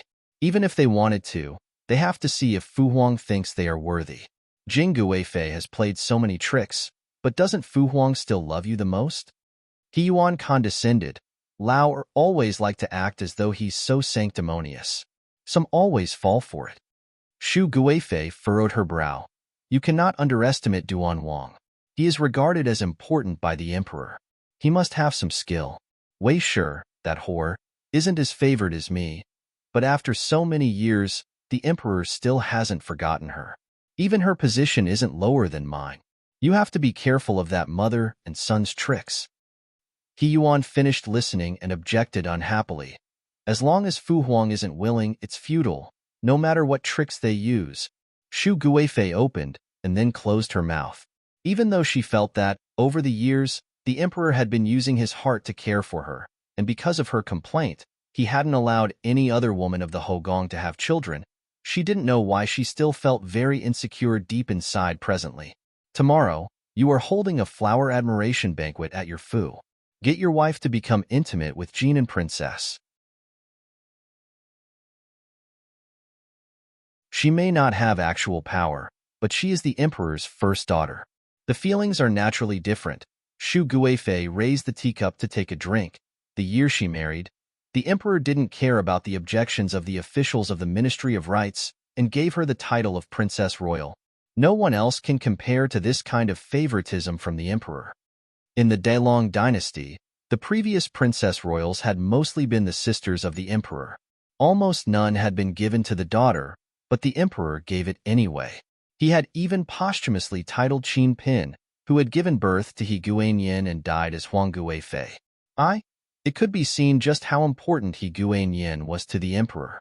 Qin Shi's conduct is too proud. This son really has nothing to say to her. Thinking of Qin Bailu, He Yuan unhappily complained. If I knew she was this kind of woman beforehand, Mu Fei should have let me marry Chu Shi instead. She's better than an uninteresting woman like Qin Bailu. Ridiculous. Shu Guifei was proud, but even she knew that He Yuan's words were outrageous. What is the position of Chu Shi? What status does Qin Shi have? Behind Qin Shi is the Qin family, which is revered by many scholars. When you married her, you received the support of the Qin clan. How could that fox spirit Chu Shi help you? Just the conduct of Chang de Gong Fu. If they didn't make any more trouble, it would be good fortune. And right now, she is your saw. You cannot say this again. What educated and noble family. I can't really see how Qin Shi has the composure of a daughter of an educated and noble family. He Yuan submissively listened to Shu Guifei's admonishment, but still felt dissatisfied with Qin Shi. She has made the Wang Fu a total mess. I get irritated just looking at it. As a popo, there was always a tendency to pick on the Erxifu. After He Yuan complained, Shu Guifei became even more dissatisfied with Qin Baishuang. Qin Shi's birth may be better than Chu Shi, but her tactics aren't as good as Chu Shi. Don't be irate. During the great selection, I'll pick a few suitable women for you. He Yuan bowed with his hands together raised in a fist. Then I will have to rely on Mu Fei. He thought that it would be best to pick a woman with more flavor than Chu Shi, but thinking that Chu Shi was his Saozi, he didn't say the words that would definitely breach the rules. The flowers are wilting and falling in the night. The flowers carry their fragrances as they float to the ground. Chu Qingju stood on the stone bridge and looked at the red flower petals as they floated in the stream. She couldn't help but think of these two lines of poetry that described spring. She scattered the fish feed into the water and watched as the red koi turned into a swarm. In a happy mood, she ordered, Mu Jin, tomorrow at Rue Wang Fu. I will wear that floor-length wide-sleeve dress with the 100 flowers and butterflies. Such a good spring. It wouldn't let down that beautiful dress. There was no way to avoid it. She was immortal. She liked wearing beautiful clothes, liked wearing exquisite jewelry. It was already such a tragedy that there was no internet in this era. If she couldn't find some interests, then her days would be too miserable. Yes, those clothes would perfectly fit the swallow ruby and lapis lazuli encrusted head comb, and that pair of 5-petal jade flower booyah. Mu Jin started to ponder in her head which earrings and bracelets that Chu Qingju should wear. Even the handkerchief, shoes, and the ornaments hanging on the dress had to be matched perfectly. Chu Qingju saw Mu Jin and the other Yuhuan had already started to discuss her outfit and smiled as she leaned against the stone post. Looking at the bottom of the clear water, she narrowed her eyes as she uttered, "No matter what, all I have to be tomorrow is the most beautiful." Didn't Qin Bailu like wearing light-colored cloths and act all virtuous and high? As a common person, she could only develop herself towards becoming beautiful and stunning. Thinking about wearing a beautiful dress in a sea of flowers and standing in front of Qin Bailu, Chu Qingju strangely felt that she was in a good mood. She knew that Qin Bailu looked down on commoners like her. She couldn't stand Qin Bailu's conduct either. Since the dislike was mutual, it didn't matter that she would deepen the negativity. "Wang Fei, Luo Yinyang wants to see you." Rue Xiang rushed over and bowed in front of Chu Qingju. Newbie saw that Luo Yinyang's face didn't look well. Something major must have happened. Luo Yinxiu? Her impression of the person was silent and reticent, didn't compete for favor, and didn't speak much. Chu Qingju didn't have a deeper impression of her. After hearing Rui Xiang's words, she responded, "Get her to sit in the outer hall. I'll come over immediately." Yes, Rui Xiang bowed before retreating. Wang Fei, why would this Luo Yinyang suddenly want to see you? According to Jin Zan's knowledge, Luo Yinyang was very aware of her role and she didn't have much courage. When she appeared in front of Wang Fei, she usually was shrunk in and didn't dare to speak. On her own, she was asking to speak to Wang Fei. What major event had occurred? Let's see first. Chu Qingju felt that, out of He Heng's concubines, both Zhang Yongyu and Luo Yinxiu, if they had the choice, wouldn't have been willing to be a concubine of a Wang Yi. But they had to accept the reality. In the front hall, right after Chu Qingju sat down, Luo Yinxiu knelt in front of her with a bang. Chu Qingju saw that Luo Yinxiu already had tears streaming down her cheeks. Wang Fei, newbie begs Wang Fei to help newbie. Luo Yinxiu was gasping from crying and couldn't speak properly. What is this? Yin Lu, help Luo Yinyang up. Chu Qingju saw Luo Shi's face had turned entirely red from crying. She asked, "What happened? Tell me first." After Luo Shi brokenly finished talking, Chu Qingju finally understood what had happened. Luo Shi's parents had died when she was young, and she had been raised in her Jujio's family. Her Jujio's family had been good to her. Even though her Jujio was only a small and minor 7th-rank official, they made sure that she'd never lacked for nothing. They treated her like she was their own daughter. But right now, Luo Shi had received a letter from her Jujio's family that said her Jujio had died due to illness and was going to be buried 3 days later. Luo Shi wanted to go to the funeral for her Jujio, but as a Cheshire, she wasn't allowed to leave the Fu unless it was for a major matter. Even more so, when the one who had died was her Jujio and not her parents. Wang Fei, you also have a very good Jujio. Please take some pity on Newbie and let Newbie say farewell to Jujio. Newbie doesn't need very long. It will be fine for me to just kowtow on the day of Jujio's funeral, please. Luo Yinxiu sobbed and knelt again in front of Chu Qingju. When He Heng entered the front hall, what he saw was that scene. He frowned in displeasure. Why did these Cheshire keep bothering Qingju all the time? He was going to speak out, but then he noticed the sympathetic expression on Chu Qingju's face, so he closed his mouth. He walked to sit down next to Chu Qingju. What is going on? Luo Yinxiu looked at Wang Yi, her face changing and her heart froze. Would Wang Yi agree to such a thing? She widened her swollen eyes to look at Wang Fei, hoping that Wang Fei would put in a good word for her. Chu Qingju hadn't expected that He Heng would appear at such a time. She looked at Luo Yinxiu. She was just 17 or 18. In her previous life, she would have been a student preparing for the university exams. Luo Shi's Jujio has died of illness. Luo Shi has been raised by her Jujio for so many years, she should go to the funeral. Chu Qingju sighed. For those who come after, it is good fortune to have a good Jujio. As one of the younger generation, you cannot disappoint your elders. I think Luo Shi could go back for a few days, kowtow more, burn incense and paper money to satisfy her filial piety. He Heng might not like to have the Shirchia running around, but he had already investigated Luo Shi's background. There was nothing suspicious. Additionally, Qingju had only managed to grow up due to her Jujio's care, so it wasn't beneficial for him to contradict Chu Qingju. He nodded and confirmed. You can make the decision at this time. Hearing this, Luo Yinxiu started crying due to joy and kowtowed heavily towards the two. Thank Wang Fei. Thank Wang Yi. Standing to one side, Mu Jin looked sympathetically at Luo Yinyang. Such a minor matter, yet she had forgotten the order to give thanks in. It was tragic and pitiful. After Luo Shi left, He Heng pinched Chu Qingju's hand gently. Do you like what I had the servants deliver?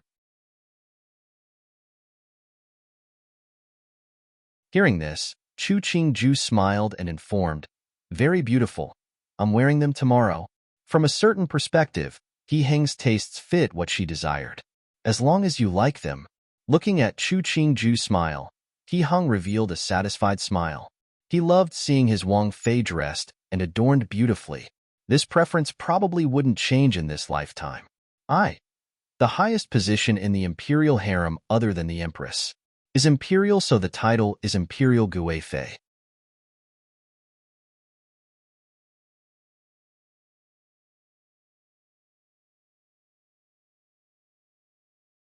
Chapter 70. Your attack is ineffective. Since Wang Yi wants you to attend, then you will have to perform well. Qin Bailu picked at her fingernails, which had been dyed yesterday. She glanced at Chu Yu Su standing in front of her. I heard that your musical talents are exceptional. If there's a chance later, you will play for everyone. Chu Yu Su's hands, which were hidden in her sleeves, tightened. She knew that Qin Shi was insulting her, but she had no choice but to endure, so she kept her head down. She bowed. Newbie will remember. Qin Bailu nodded and raised her chin. Today, many honorable guests will come. Pay attention to your conduct and don't shame the Wang Fu. She didn't look at Chu Yu Su as she took a Yahuan's hand and left the room. Mistress, Yao Shi saw that Chu Yu Su's expression wasn't right and rushed forward to support her. She comforted. Don't be angry. Wang Fei is just jealous of how favored you are. Chu Yu Su gave a bitter smile as she sat down on a chair.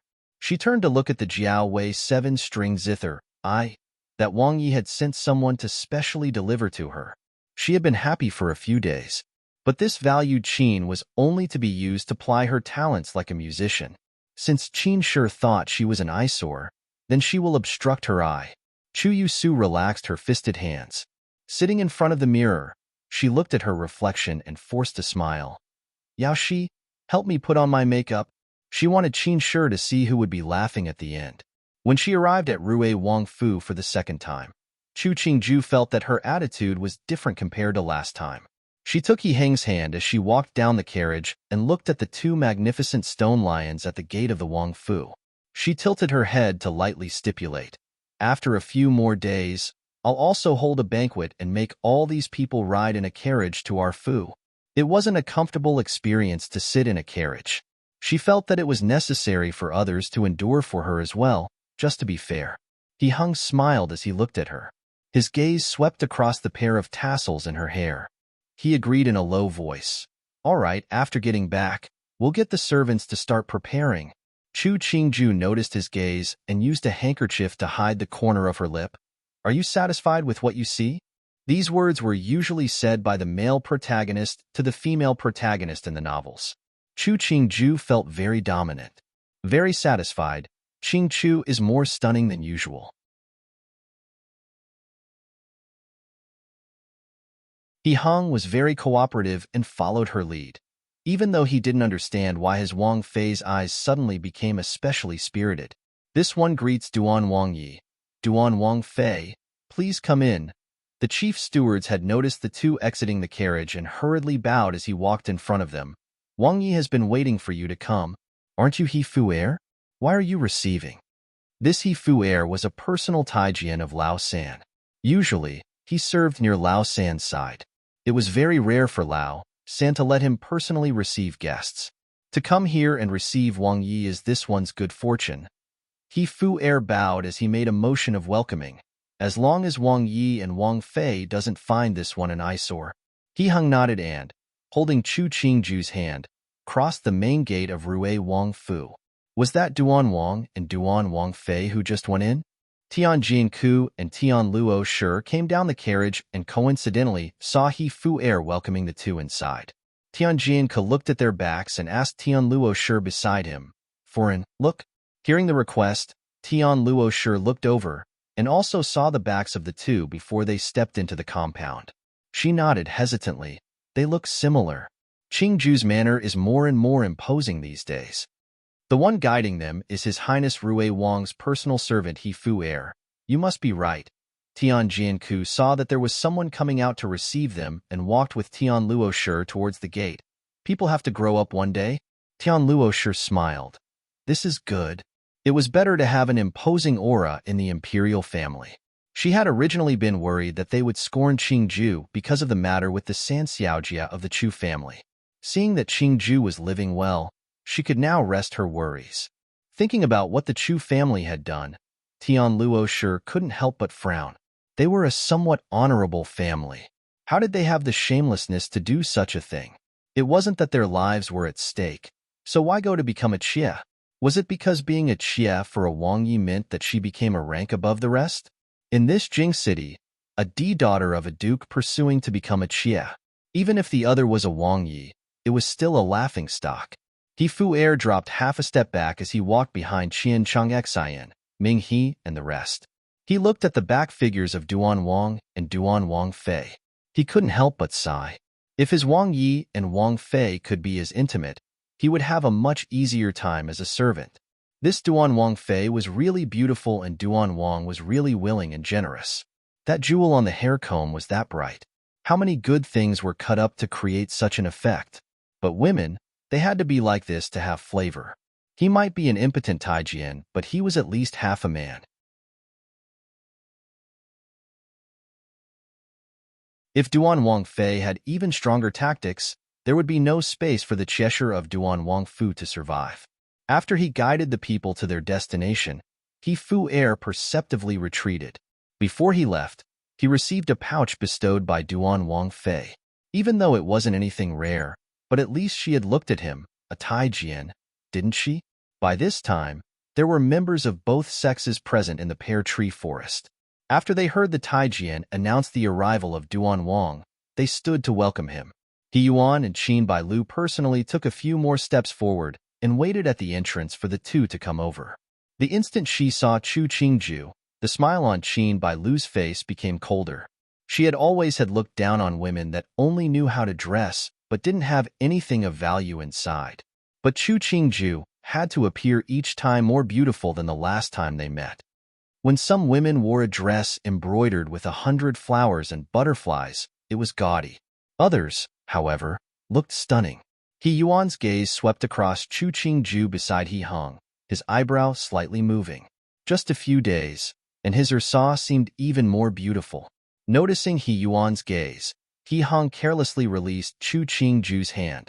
He took a step forward, managing to walk directly in front of Chu Qingju and smiled as he greeted He Yuan.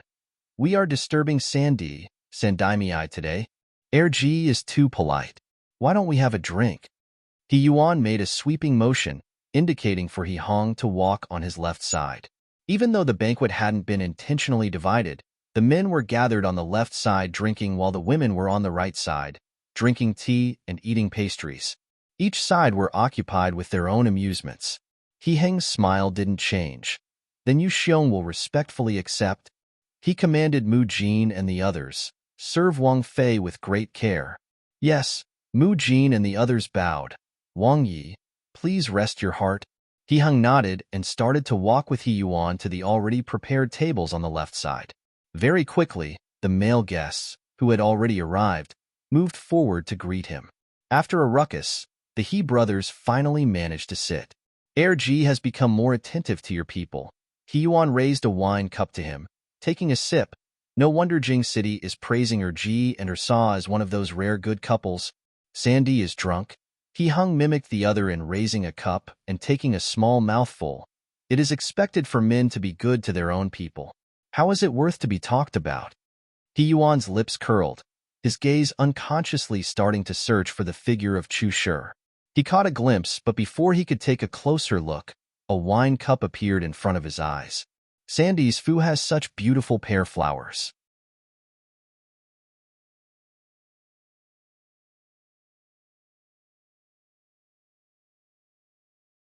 Even though she didn't know what the other's objective was, it was clearly not malicious, so she was happy to receive the goodwill.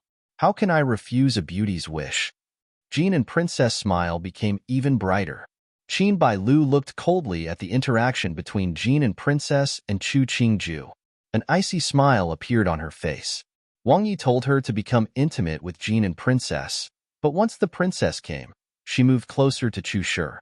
What could she do? Once most of the guests had arrived, Qin Bailu announced, "Today is such a rare occasion for everyone to honor our Fu with your presence. Our Fu has prepared some songs and dances for everyone to appreciate. I hope everyone would enjoy." When she finished, she clapped her hands. Everyone saw a plainly dressed woman come out, holding a Jiaowei zither in her hands. After this plainly dressed woman sat down, everyone didn't know what expression to show, because this woman was the third daughter of the Chu family. This Chu Sangunyang could be considered to be Duan Wang Fei's sister. Rui Wang Fei letting her come out to display her talents like this, was it to embarrass Duan Wang and Duan Wang Fei? Chu Qingju ignored the eyes on her. She smiled and commented to Jean and Princess and Tian Luo Shi beside her. This tea isn't bad. The fragrance lingers in the mouth. Not common at all. A long time ago on the boat, He Yuan had played the same ploy. Now Qin Bai Lu was also doing it. Didn't these two have any other tactics to attack their opponent? This type of attack, to her and He Hong, it was all ineffective. One of the 4 famous zither in Chinese history.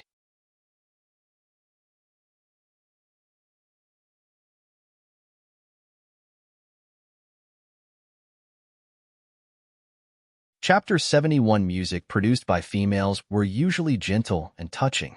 Chu Qingju leaned back against the cushion, her index finger slowly caressing the rim of her teacup.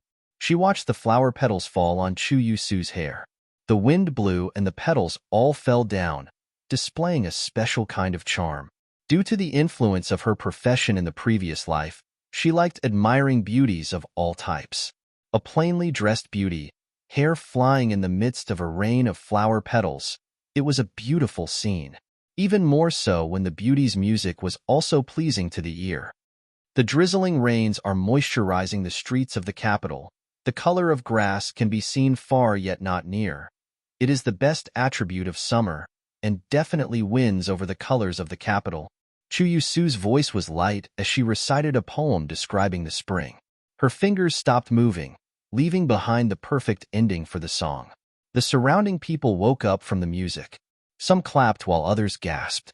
But there wasn't anyone who dared to dampen the spirits by mentioning that this Chia was a daughter of a duke. Beautiful person, beautiful song. He Hung played with the wine cup and praised insincerely, good. To receive a compliment from her Ji, that's her good fortune. Chu Shi may only be Bin Wang's Cifei, but she is also Ursa's Mimi, so she can call her Ji brother. He Yuan smiled as he raised a cup to He Hong. The person is beautiful, the wine even more so. Let's have another cup. Sitting on the right-hand side of He Hong, He Ming heard the words and felt that they were strange. He looked at the Chia sitting by the Qin, and then at her Ji, his brow furrowing. Was Sanji purposefully trying to humiliate her Ji? Sandy is joking. He Hung didn't get angry and smiled instead. He gave a disinterested look at Chu Yusu. Sandy is gracious enough to have your beloved Chia to play a song for us, and allow us to see what is meant by the person is beautiful, the song even more so. So it should be your Ji toasting you. This Ke Yusu might have been a noble lady of a Gong Fu, but now she was in your Rue Wang Fu. You let your woman come out and display herself. It didn't have anything to do with him. If you don't find that embarrassing, what could he be afraid of? When he finished talking, He Hung turned to look at He Ming and asked, CD, don't you think we should toast Lao San? He Ming showed a confused expression as he raised his cup and smiled sincerely. You toast Sanji and thanks Sanji for being so welcoming. There's no need to be so polite. Just a Chia. She's nothing worth treasuring.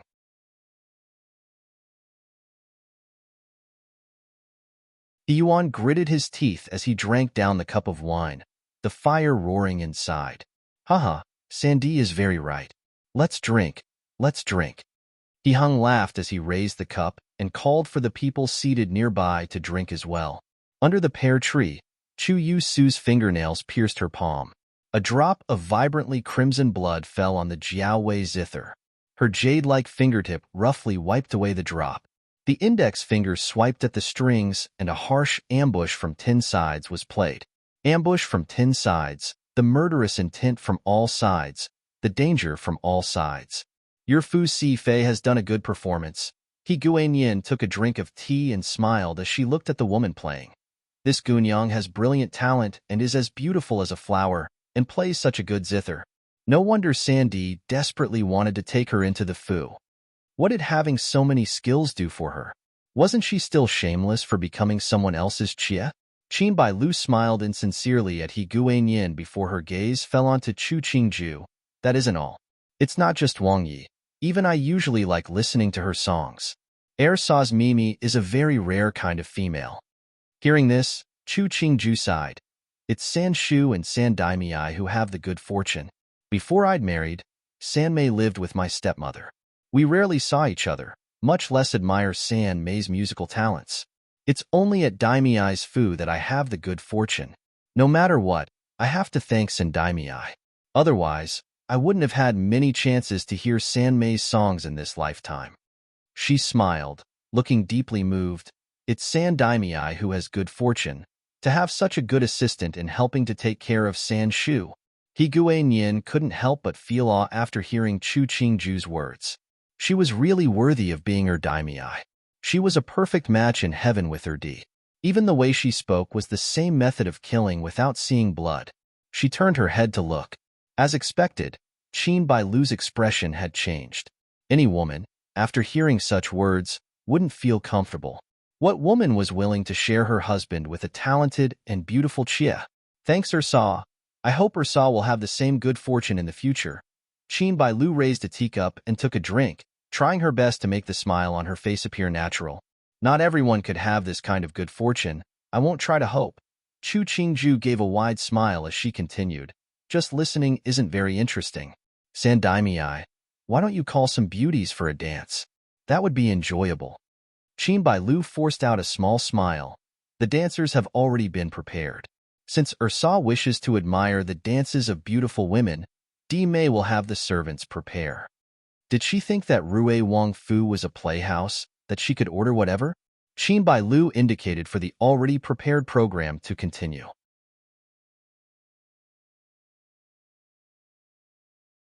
Very quickly, dancers in white dresses with green girdles appeared in the garden.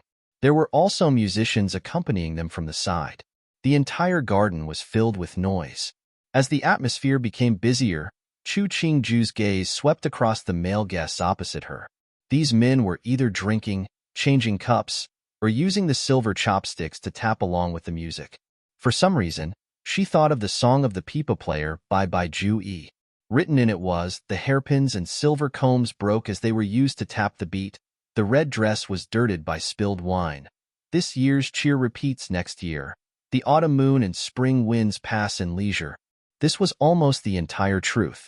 Luxury would disappear.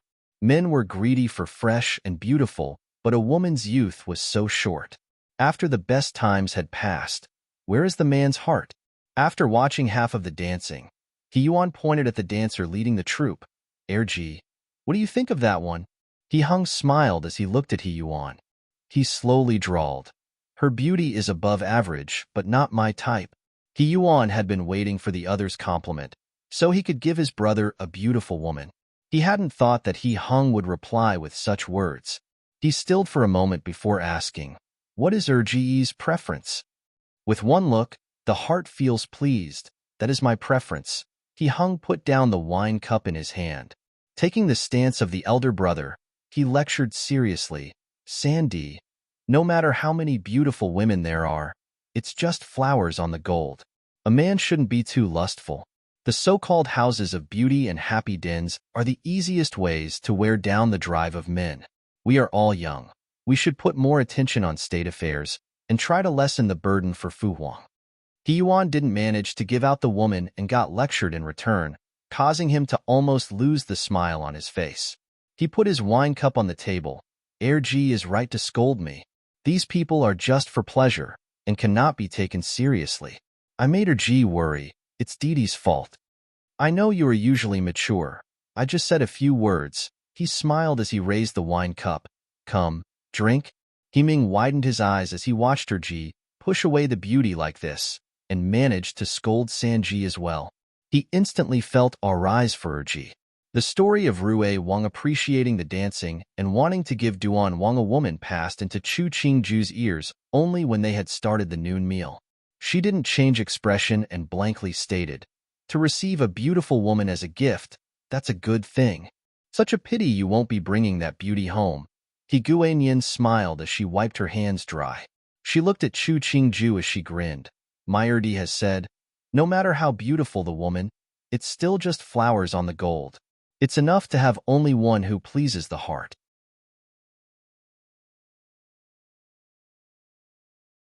He also said that men should pay more attention on state affairs.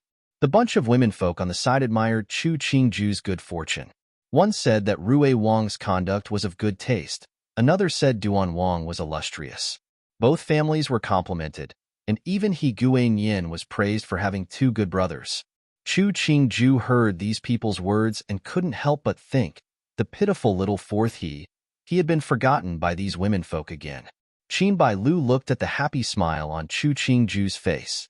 The sourness in her heart seemed to have reached her throat. She was the one with higher birth than Chu Qingju, and she was the more talented. Her husband was more favored by Fu Huang, but why was it that the other was better than her in every aspect? Her popo was warm to her, her husband loved her, and even her clothing and jewelry were more sumptuous than her? She was the one who should be more proud, right? Except for the fact that Chu Qingju was more beautiful, where else could she win? The heavens weren't fair. This type of vulgar woman could have such a good life.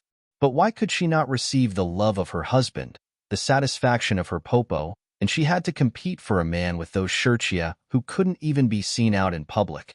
Those ordinary rouge and common powders cannot compare to her Saw's beauty, Qin Bai Lu opined. It's no surprise that Duan Wang doesn't have an interest in those dancers.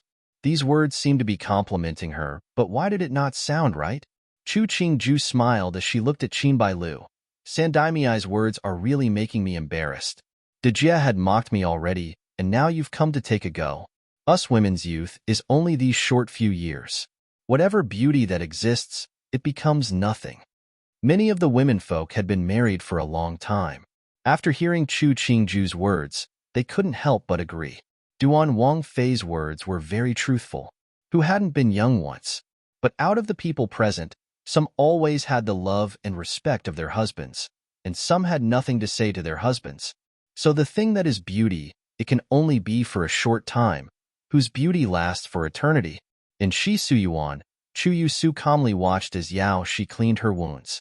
Hearing the chatter and laughter outside, she smiled bitterly. Today, I've lost all my honor. Now, she was regretful, but it was too late. Shaojia. Yashi comforted with red eyes. Shaojia, don't think too much. You still have many days ahead of you. Yes, long days. Chu Yusu stared dazedly at the half-open door. She remembered the conversation between Duan Wang and Wang Yi. So she was nothing but an amusement. Amusement /N.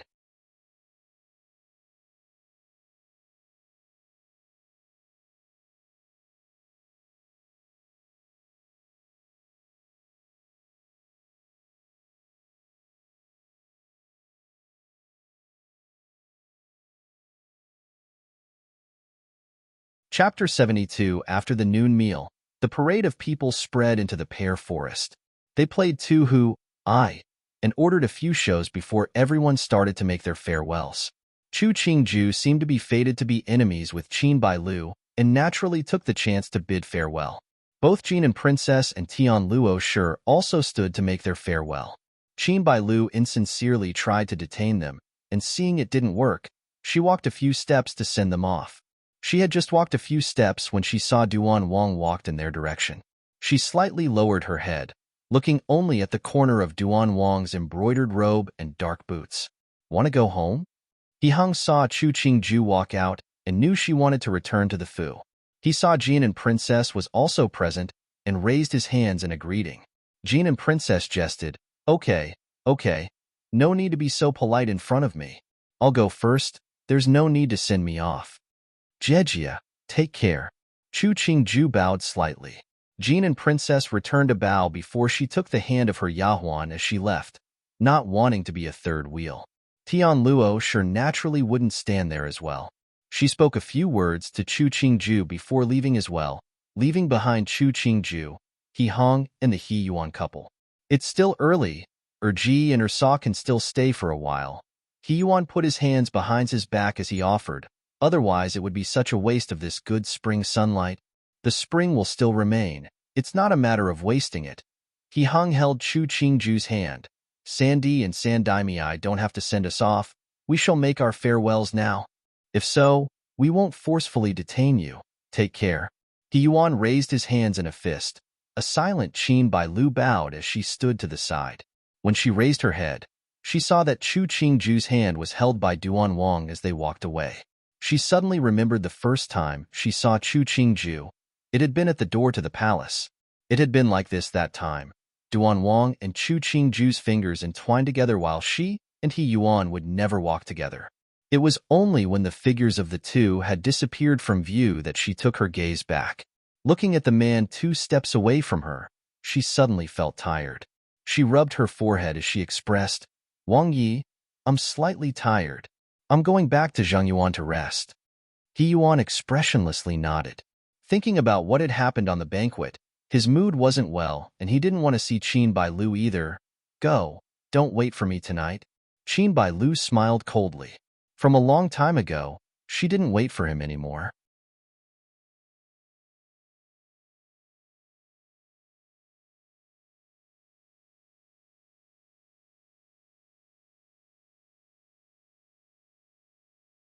A man that would never arrive.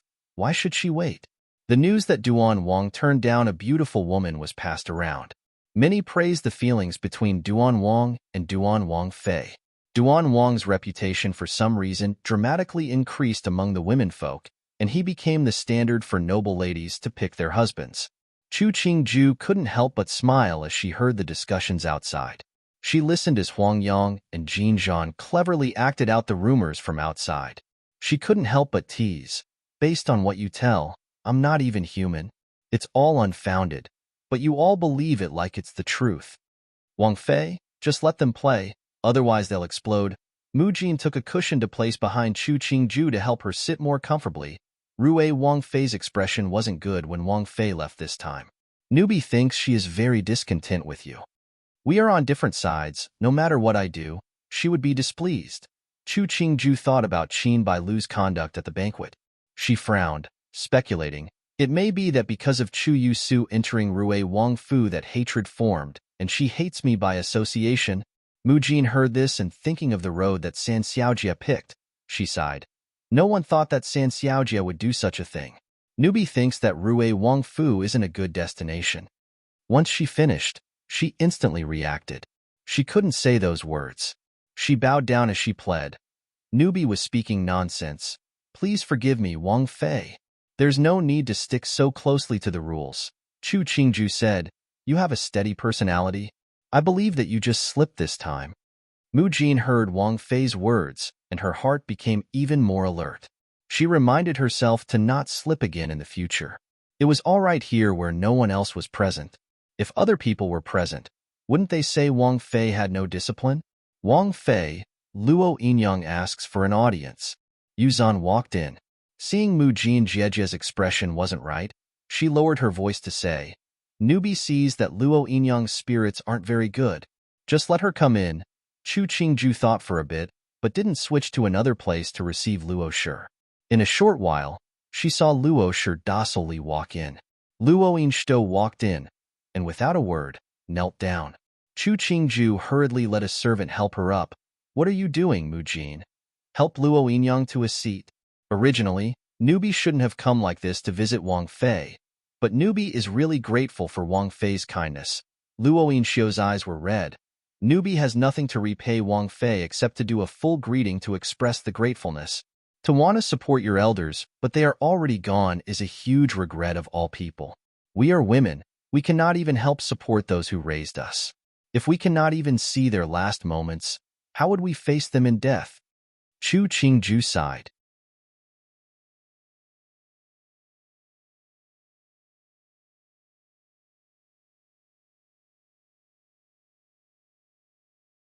Even though this era was similar to late Tang in terms of the status of men and women, but it was still the man as the sky, the woman as an accessory of the man.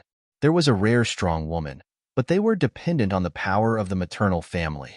It was all right for a princess to not want her Fuma, but were there an empress that dared not want the emperor? Men and women were, in the end, not equal in this world. She stood and patted the back of Luo Yinshou's hand. "Don't think too much right now. Go back and get a good sleep. I understand your desires." She saw the colors that Luo Yinshou were wearing were very light and plain. She knew that it was out of desire to observe mourning for her Jujio, and didn't have any objections. Luo Yinshou wiped away her tears and stood to bow to her. "Newbie thanks Wang Fei." Originally, she had thought Wang Fei was arrogant and wouldn't pay attention to one as useless as her. She hadn't thought that she would help her and speak words of comfort. She was a Shurchia, one that could be easily taken care of. How Wang Fei treated her. It was her good fortune to enter this Wang Fu. If she encountered a woman more dangerous, she wouldn't have been allowed to wear plain clothes, much less return to her uncle's home for the funeral. Coming of the Zhengyuan, Luo Yinxiu, with the support of a Yahuan, wiped her tears as she said, Shu Wan, remember Wang Fei's boon today. Even if I cannot repay it all in this lifetime, I have to remember it well. The Yahuan named Shu Wan carefully supported her and observed in a small voice, Mistress, I feel that Wang Fei treats people well, and isn't at all like what Ping Yinyang said. Ping Yinyang is bringing trouble upon herself. Luo Yinxiu's expression had returned to normal. To weep in this kind of place, it was providing amusement for others. As a Xie, how could she ever shake the prestige of the mistress? Luo Yinxiu thought about what Ping Zijin had done in the past. 3 years ago, she entered the palace as a female candidate. Because her status wasn't enough, she was bestowed by Jing Guifei to serve His Highness. His Highness was able to give her a position. She should have treasured it. Now it's like this. She lost even His Highness' affections. She lost more than she had gained. Shu Wan nodded. Looking around at the surrounding and seeing no one was around, she furtively said, Newbie feels that Wang Fei is better looking than Ping Yinyang. Wang Yi liking Wang Fei and not Ping Yinyang is right. What is a young girl like you know? Don't mention this in the future. Luo Yinxiu's face darkened. Let's go. Help me change once we return. Yes, Shu Wan embarrassedly lowered her head, not daring to speak. He Hong had returned to the royal court, but when he heard the decree Fu Huang had sent down, he couldn't help frown. Let Lao San take the decree to scold Lauda.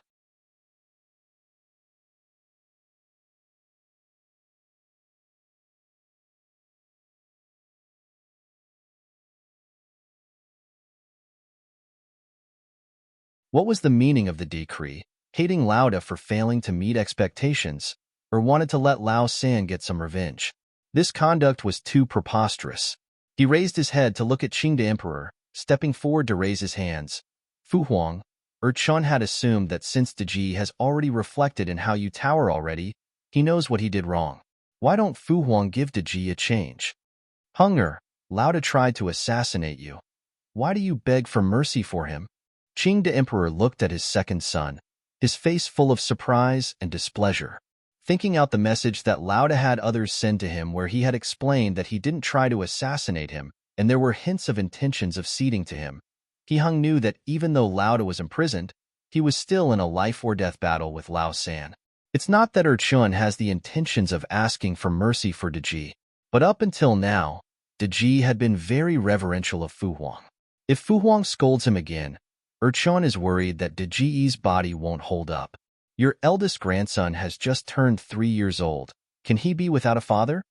He Heng's voice was full of earnestness as he persuaded, Fu Huang, can you endure the pain of losing a son? I'm saying you can't bear to let your son die. Can you say you can bear it? Evidently Qing the Emperor was very moved by these words. His eldest son would not eat or sleep because of his condemnation. If he really died due to that, he, as a father, would really care. So he nodded and concluded, if that's so, then it would be as you say. There won't be a decree condemning him. Jin will send some more books over to let him read and write to cultivate his moral character. Fu Huang is kind and wise. He Heng's face was moved and reverent as he knelt. He Yuan turned his head to look at the scene. His face darkened as he thought, when would He Heng's mouth be clumsy? The court officials standing at the back also knelt down as they shouted the emperor's benevolence, and caused Qing the Emperor to reveal a smile. He praised He Hong, expressing the side of him that was a loving father, before he ended court. After court, He Hong coincidentally managed to be walking together with Minister Luo Chongqing. After Luo Chongqing made his greetings, He Hong remarked, after a few more days, it would be your daughter's special day. Ben Wang will give early congratulations to Luo Duran. Luo Chongqing raised his hand and acknowledged. Wang Yi is too polite. Great thanks, Wang Yi. This appellation, it even omitted the title at the front. It was much more intimate than before. Ancient drinking game. Players toss arrows into a pot and the loser drinks. You're tuning in to the Romance Rendezvous YouTube channel. We're so grateful for your support, and don't forget to subscribe to join us on this incredible journey through captivating stories. Your generosity through donations truly makes a world of difference, as it's the primary source of revenue that allows me to expand and enhance this channel for you. Thank you from the bottom of my heart for being a part of this adventure.